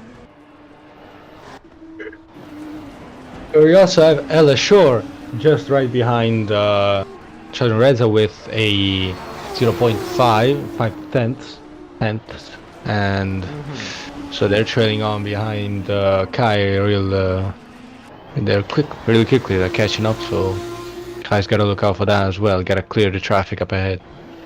And as it stands right now, Corica Mendes, I believe he is already out of title contention, so he's just winning this race for the sake of it. Of course, he's just enjoying this race. If he can get this win for the KFP, it'll be a sweet, sweet victory for Corica Mendes as it should be. Zeke Wimberley will not be too mad about a second place, as the gaps have basically closed down from 184 to essentially basically 9 points. Or was that yeah, basically 9 points between Aziz Mozit and Zeke Wimberley. Of course, Mozit will have a slender gap coming into the final round at Indianapolis, but it will still be nervy, as essentially it was going to be in the court of Zeke Wimberley, who has the better form than Aziz Mozit.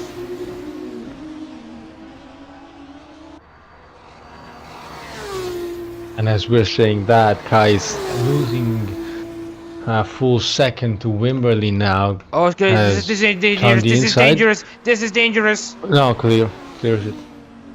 And yeah, all right. This should be good there for Liam But- Kai. It was dangerous, but fortunately, with Kai's skills, he should be able to. He has been able to essentially clear the way of Aziz Moazif. I mean, Jake Martinez. Good for him. And in doing so, Martinez just has to slightly kiss the wall, but no one comes out with damage through that. Anyways, Angela Sims still having a very stricken car. Jensen is currently catching up. As we mentioned, 12 healthy cars remaining. That is literally just half the field. Half the field has crashed or has serious damage to the rear wing. And the other half is still going on this race as usual. Again, a huge race of attrition. Meanwhile, we're looking at Wimberley currently having a 14-second gap between Corey Recomendes, who's stuck behind Juan Castanto. If I am Corey Recomendes right now, if I'm wearing his shoes right now, I would at least try to maintain the gap to Wimberley as much as possible. There's only 18 laps to go here in Motorsport in this race, the Ontario Grand Prix. I would try to minimize the amount of loss that I have at the moment, and since especially especially I have a buffer already, and that's in the form of Javier Lusby and Angela Sims. Wait, what? What did you have? What? I got lost there. Corey Recomendes, of course, even if he does lose time against Zeke Wimberley, he will have at least 2 or 3 lap cars basically behind him to try to. Oh, it's going to be, look at Juan Castanto. It's not going to be very ugly for Castanto, but fortunately for Castanto, yes, he's able to keep the car pointed in the right direction, and that's again some great skill in basically driving these cars. And as you can see here, the sun is slowly setting here in Ontario. It looks like it's still a good situation here for essentially Corey Recomendes. All he needs is to defend those final 17 laps.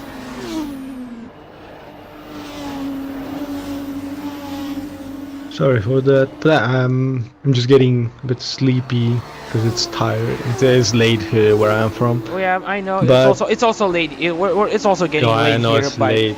like super late. But whatever the case is, Corey Recomendes is currently ahead of the likes of Juan Castanto, Javier Lusby, and Javier Lusby. So basically, Zeke Wimberley has to pass 2 cars if he has to have a great shot of passing Corey Recomendes for the race win. So right now, Wimberley, while second place is very ideal in the quest to get himself closer to basically Aziz Moazif, he will ideally want a win to have him be ahead by about 14 points. Or was that 16 points? 16 if he gets first, and what is it? Yeah, he's currently second right now. He's currently second right now. So as it stands, he will be only 9 points behind Aziz Moazif coming to the final race of the season, as we've mentioned multiple times. Quite a bit. I think it's embedded in the spectators' minds at this point. Anyways, Takeda Adachi and Don Ellis are currently in a race for position. Adachi gets very close there to Ellis. Will Adachi think of a dive bomb down the inside? Adachi already has a race win under his belt. Don Ellis is only on her second Formula Hololive International race, and right now Adachi is gonna try to dance his car around in the corners absolutely well. Let's go on board with Adachi and see where he could gain, and you can see Ellis losing the rear end, and of course Adachi is gonna try to swoop by an opportunity to steal something in the middle of those high speed corners. Well, let's see what Adachi can do in turns 5 and 6, and then coming into the back straight.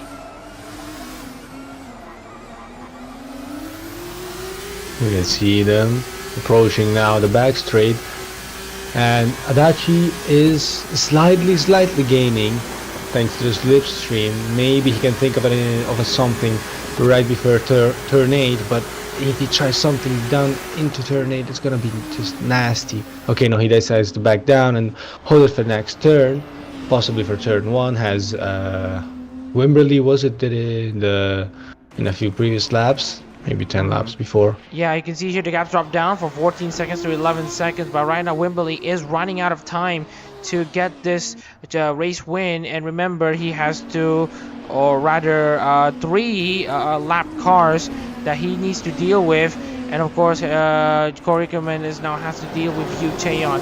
Corey Rico thinks, if I can pass Yu Chaeyon in the right position, then I could have a serious chance, then I could easily better secure my first race win for Takanashi Kiara. And right now, Mendes is running around the outside, going off the track, but right now it's still good for Corey Rico, as he is basically keeping his cool and composure.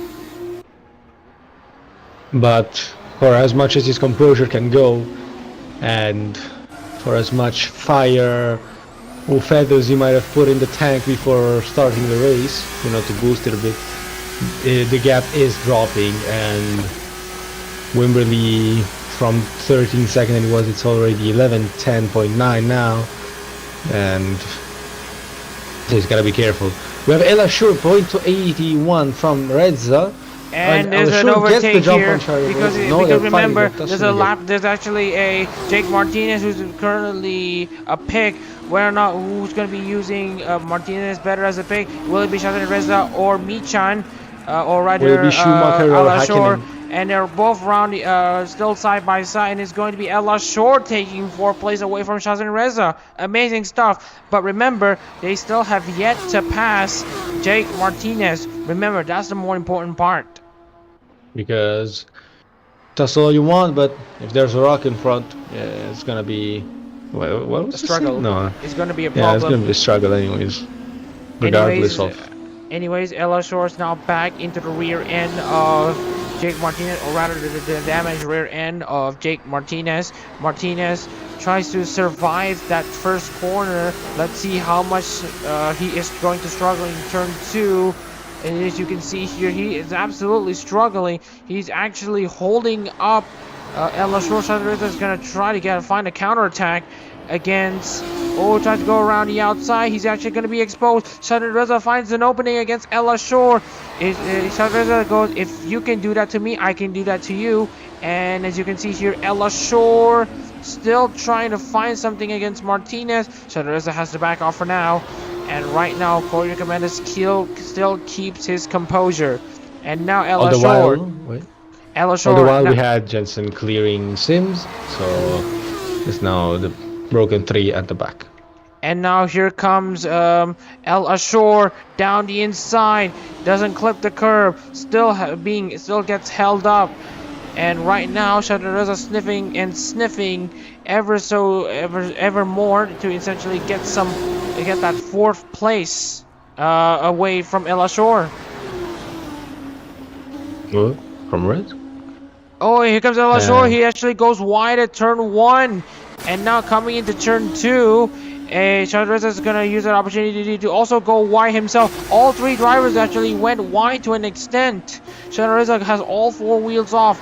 El Ashur goes around the outside. Shadreza is going to steal around the inside. And now coming into turn 5, or into turn 4, Shadreza has the inside line. El Ashur on the outside. Now into the double apex right-hander, turns 5 and 6. There's going to be a slight left-hand king at turn 7. Shadreza needs to stay ahead. Yes, he does. Shadreza with a defensive counterattack. He now gets himself into 4th place, but he still has job to do. He needs to pass Jake Martinez.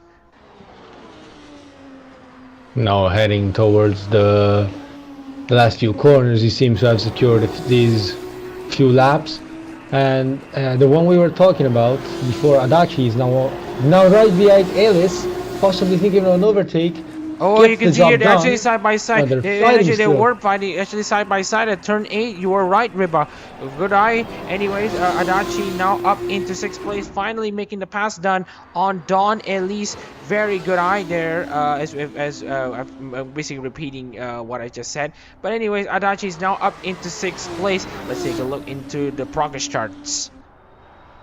Oh, Oh, and Yu Cheon! oh yeah, something. And that's Corey No. Mendes, the No! race leader, and also that's Zeke And Wimberly collect the big too. Wimberley. Wimberley continues, but has to. Yes, No.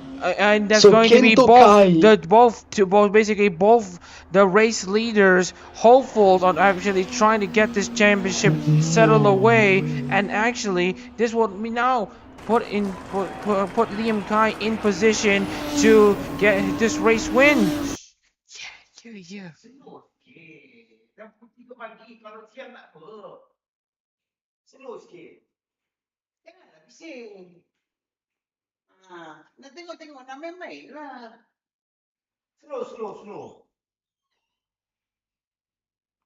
We have Now, Kento Kai winning his second or third, was it? well, Or his Liam Kai is first, about wait. to win his first Formula Oh, Hololive Liam Kai, race. okay. But anyways, we've seen we've seen a lot of drama for a lot of these drivers. Now we have both Corey Mendes and Zeke Wimberly crashing out, and actually the damage limitation for Wimberly is now going to become is essentially going to be is going to be completely undone. And at this point, Zeke Wimberly is going to be credited with a 15th place finish, assuming Martinez, Sims, Cheon, and Micha managed to continue. Cheon manages to continue despite all of this, and is the last remaining, of course, Hololive Advent member to still run. Isn't Red Sun as well? Oh yeah, that's also the last run. It's the last running. The first running, the first running advent car is actually Shafin Reza, but the last running advent car is actually Yu Cheon, who's currently in 14th place. Anyways, lap 70 of 78. Shuri? Yeah, Shuri. Cheon's Cheon's of course representing Shuri Novella, and now Cheon's now up into 12th place. The race again gets turned on its head. Wimberly made contact with Cheon. Corey Mendes made contact with Cheon at turn 8, which actually also collected Zeke Wimberly. So, and at this rate, Liam Kai, who's currently outside the top 10 at the moment in Formula Hololive International, is going to get himself back into the top 10. And as it stands here, the top 3 just is very, very, it's not the usual faces that you're going to be seeing. Yeah. We have Kagawa finally Nichimi-chan still inside this race. Cheon 12, Angela Sims 11. Jake Martinez, despite having a damaged rear wing, is still inside the top 10. Very interesting stuff. Well, I mean, he's the one that suffered the lesser damage, but he's still feeling it. He's still feeling it as he's being beaten by everyone except, well, Sims, Yon, and Michan. What a race! What a race! Yes, it's another chaotic race being turned on. There was talk that this race is essentially going to be extremely memorable, and the race is essentially delivered on its promise. And as you can see here, Shafin Reza currently now trying to find a way past the damaged car of Jake Martinez, and of course Liam Kai is currently on his own. Nothing is stopping him at the moment unless something crazy happens, like there's suddenly something that's happening in like 3 laps until the end. Kento Kai is currently good to go to grab his first Formula Hololive win. He just needs to complete 7 laps or 6? 7, yes. And I won't say anything. I haven't said anything the whole race, but I won't say I know you haven't said anything. He has to basically not trigger a commentator's curse. But anyways, you could have triggered one. Yeah, I know. But anyways, he is now essentially on lap 71 laps complete in this Ontario Grand Prix. it's going to be Liam Kai representing an Australian VTuber winning on Canadian soil, if this is going to be the case. But right now he still has a long way to go, and of course he does have some clean air in front. Of course the driver in front is of course Javier Luz, but he's going to be set for back-to-back top 10 finishes. Juan Castanto will survive the odds to at least get a 7th at this rate. Santiago as well will carry on to grab 6th place on what I believe is Amelia's home race, as this is the only Canadian race, and apparently Amelia is Canadian from what we're seeing, but it's not confirmed. But anyway, Santiago and Castanto currently both 6th and 7th, so nice to see that. But we do have, I suppose, Lusby catching up to them. But no, it seems as if the gap is not decreasing; it's just fluctuating. So yeah. We just have Ella Shore that was in the contention. Is that a word? Yeah, he's not in contention right now. Yeah, he's not anymore. He was.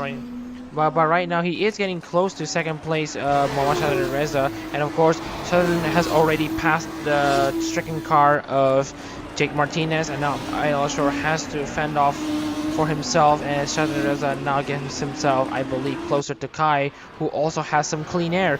Right now 13 cars remain, and essentially we have only 9 dry line cars who are still good, like have no damage at all.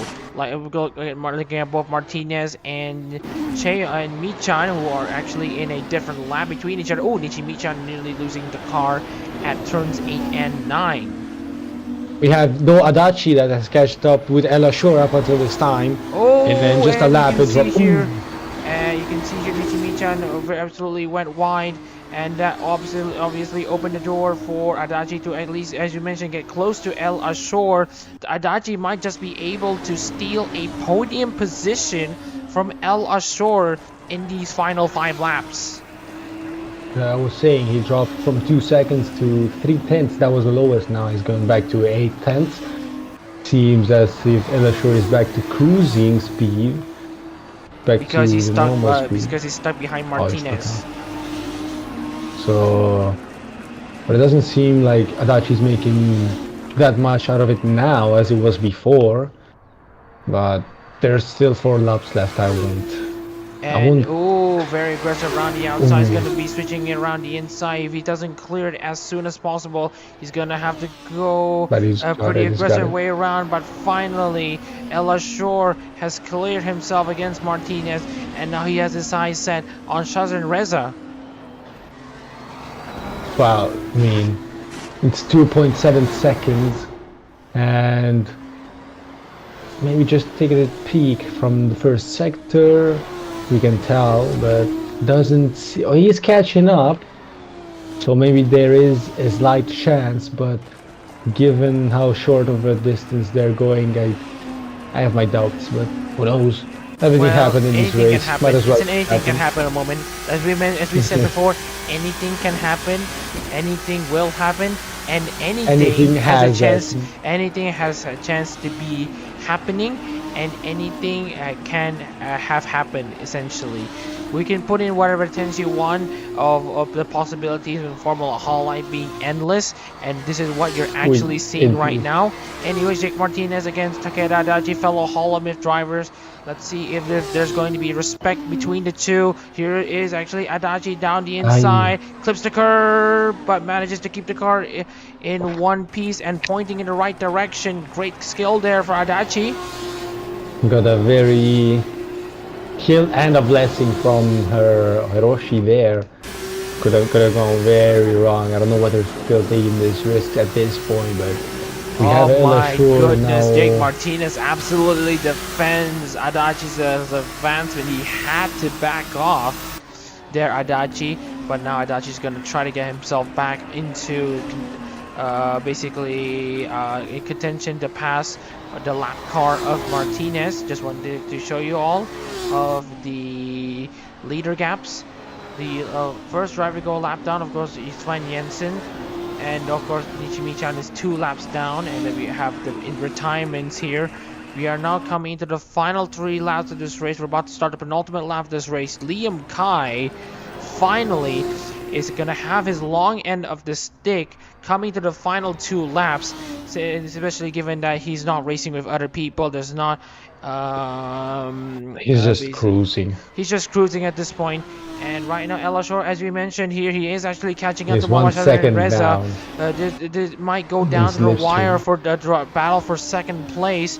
Meanwhile, for Liam Kai, he saw chaos. He saw probably the most chaos out of any race in Formula Hololive so far. Sure, he saw something in Manaliga, saw something in Phillip Island, he saw something in Buriram, he saw something in Suzuka, he saw something in the Red Bull Ring. There were a lot of chaos, there were a lot of crashes for the leaders, there were lots of last lap crashes.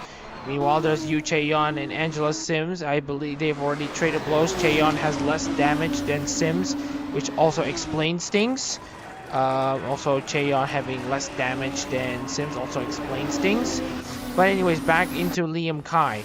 Or now starting his final lap of the race.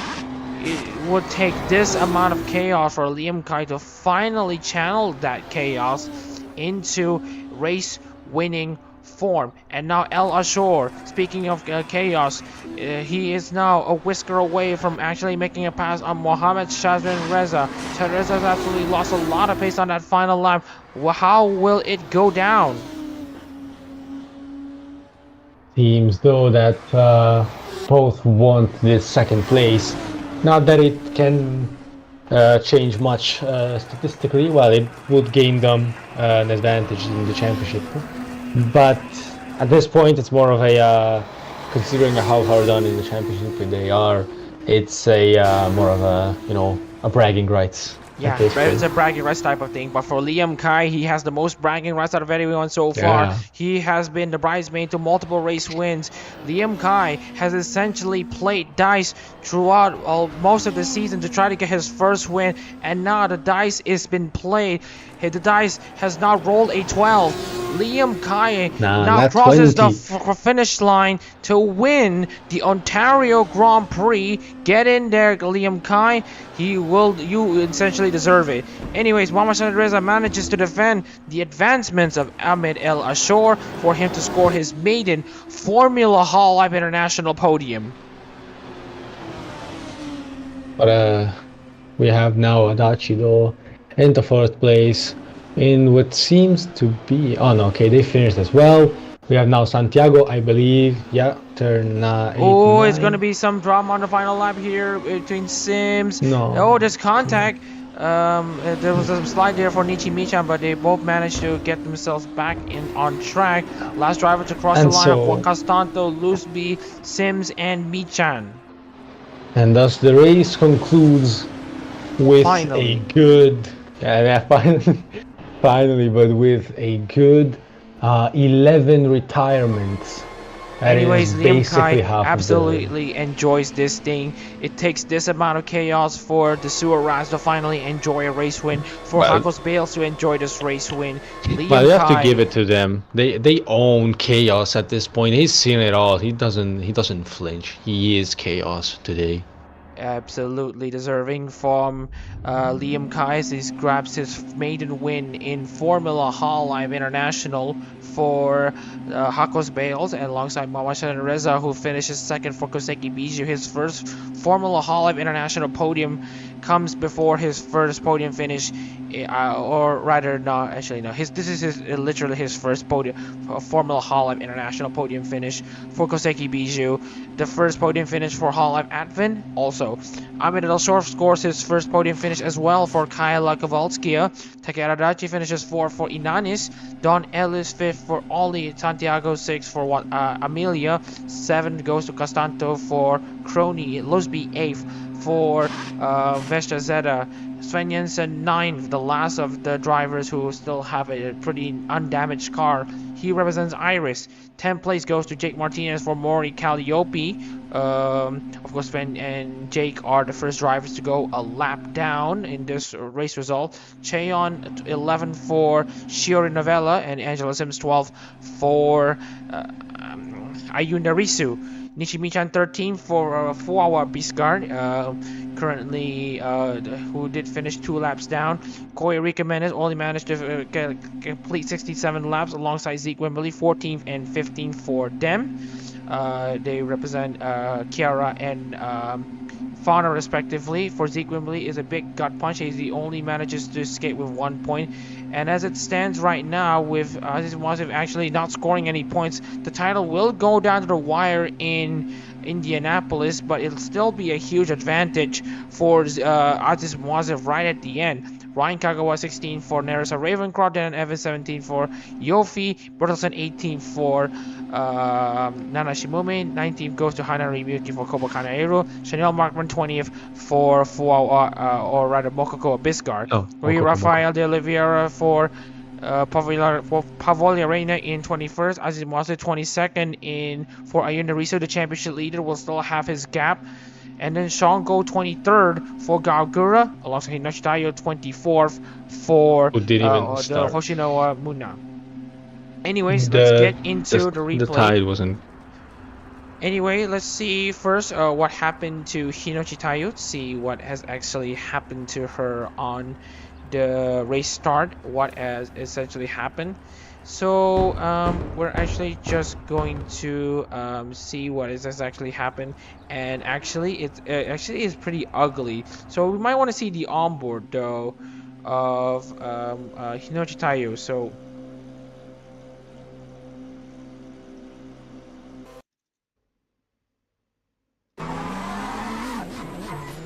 what happened there?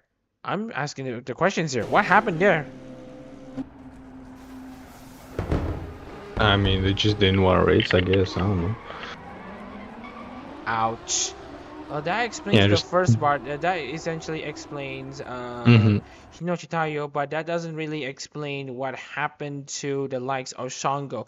So here we're gonna have a specialized camera on Shango as he tries to make his way into the traffic. But unfortunately, you can see here the problem for Shango is actually just about right around, maybe not here, but I think it's in.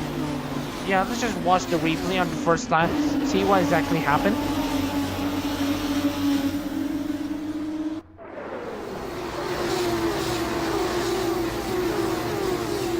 And Shango coming across. Oh, right, wait, never mind. If you want to know what exactly happened to Shango, he basically made the mistake at turn 8. Let's just move on to what has happened there to see what exactly happened.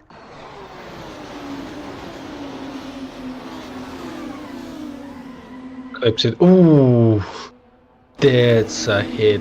Holy. Yep, and you can see here damage on the rear wing. Wasn't able to really continue. So let's just check onto the rewind, see what exactly happened. I just lost it on the curb, hit the guy, and went in the wall. Oh, just absolute tragedy. That explains both Shango and essentially the likes of Hinoshitayo. But let's also focus on the likes of the Aziz Mwazif, who had a retirement in this race as well. If you want to know what happened to Mwazif, again, same mistake. Here's Mwazif on board.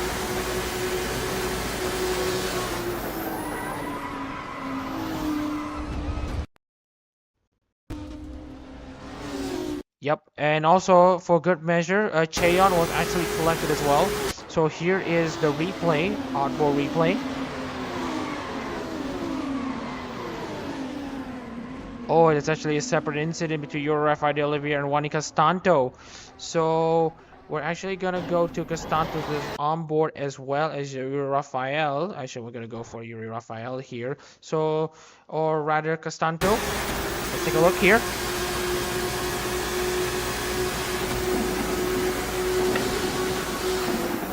Ooh, both of them being pushed, and as you can see here, you can also see what happened to the likes of Aziz Mwazif. So again, there's another incident, this time featuring Yuri Rafael de Oliveira. Let's see what happened to him.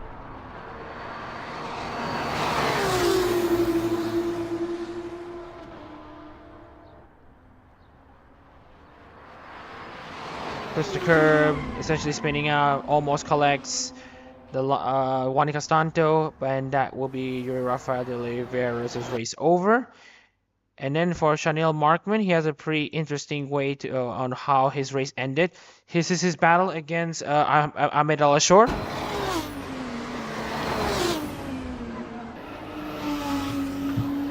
Ooh, just a clip there, Kamene Reba. So just wanted to get onto the onboard, see what happened to Chanel Markman. Let's see what you think of it. As this net goes wide, clips the curb. Yeah. Yep. Could have just couldn't see really. I believe he couldn't see what happened afterwards after he jumped, but could have saved it. But you know, anyways, here comes another. Here's another battle that we want to pay attention. Here's Hanari Miyuki against Corey Rico Mendes. Same thing. That's I'm pretty sure they asked for a bucket. So anyways, Miyuki coming on to turn 8. Ooh. Talk about a trip into the skies there, Hanari Miyuki. That was a massive accident for her. Anyways, here's the one for Ethan Burleson.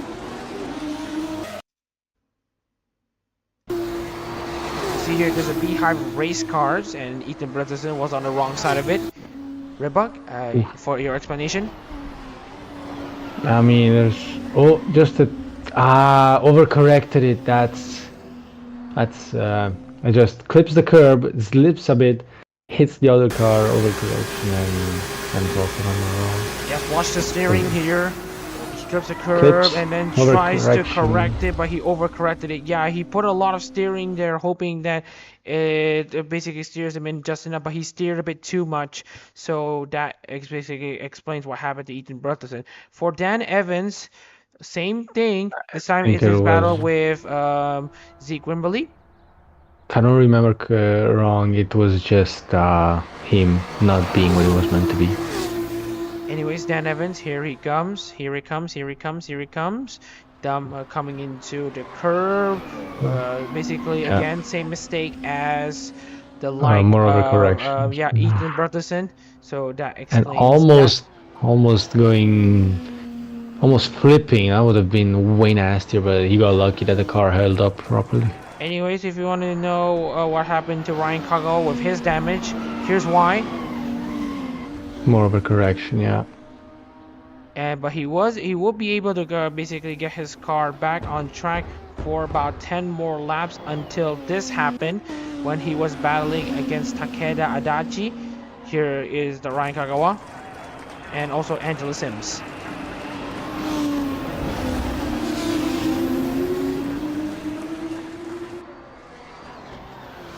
Heading towards turn 1 on the inside. Ooh. Clips the curb.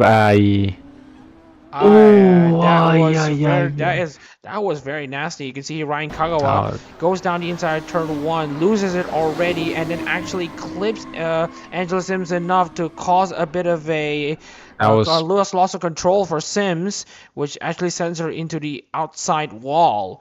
So we're gonna check on Ryan Kagawa's rear and onboard, see if we could get something. We have to rewatch Sims as well. That looked like 80 G's of impact. And also for good measure, he actually made contact with Adachi too. Yeah. So anyways, let's risk it, but let's make it fair. Oh, rear right got clipped. Ooh, slammed the outside wall. It's very well. You can see Angela Sims actually had to race with not just the damaged wing, but also damaged suspension as well. And also for Takeda Adachi, let's take a look on the onboard for Adachi. See where I think he was just involved. I'm not wrong. Or rather, he wasn't really involved. Oh, never mind. It's Bernardo Santiago. Bernardo Santiago was only involved. It just gets and if you see the onboard from Bernardo Santiago on how it unfolds.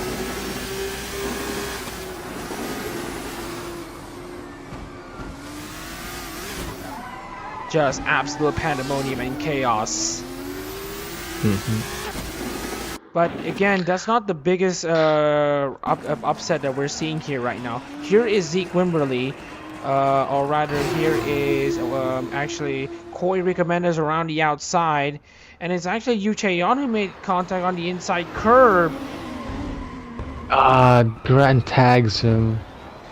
Overcorrection into the wall.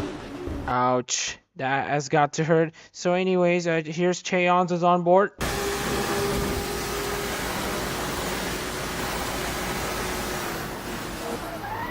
Clips the curb. Yeah, clips the right rear and explains Chaeyon. And then, if you want to see Chaeyon being hit by Zeke Wimberly for good measure. It got was very, very nasty. Very, that was very nasty. nasty, but could have been worse. He, was it Michan? Anyways, here's Corey Recommenders is on board.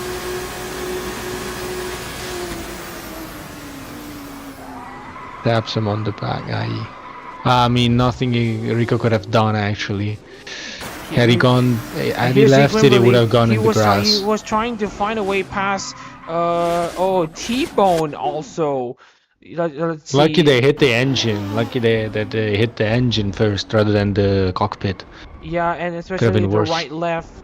And that should be almost all. That should be almost all of the incidents. But I think we are running out of time to basically get everything sorted. So, anyways, before we actually finish this stream with the updated championship standings, I want to hear your thoughts about this race, and especially given that we have already been seeing the sheer amount of accidents that we have been watching. Reba, your thoughts?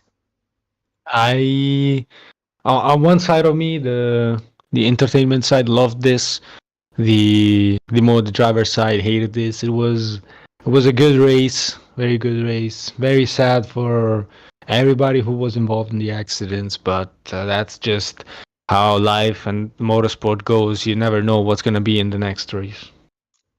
So we're just gonna get some few screenshots in before we finally get this race concluded. But unfortunately, we're just gonna see if we could get everything sorted before everything is sorted. I just wanted to yeah, but anyways, it was a very chaotic race from start to finish, and it basically lends us to a memorable race here in Ontario, the Ontario Grand Prix at Motorsport, for first time here in the track since ever.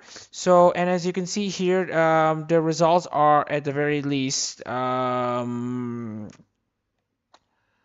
just need to do some slight adjustments as basically everyone is pretty much jumbled up. So that being said, we cannot show you the final standing. Sorry, we cannot show you the standings just yet due to basically a scoring error currently being shown. So with that out of the way, we're just going to end the stream here. I'm Mohamed Reza. Alongside me is Kamina Reba, and you've been watching the Ontario Grand Prix. We hope you're able to tune into next week's race, the Indy Grand Prix finale. It's the final round of Formula Hololive International, where the champion will be decided regardless. Will it be Aziz Mosif or will it be Zeke Wimberly? Well, we'll have to find out in the next week. We'll hope you're able to join us next time. So anyways, we'll see you around.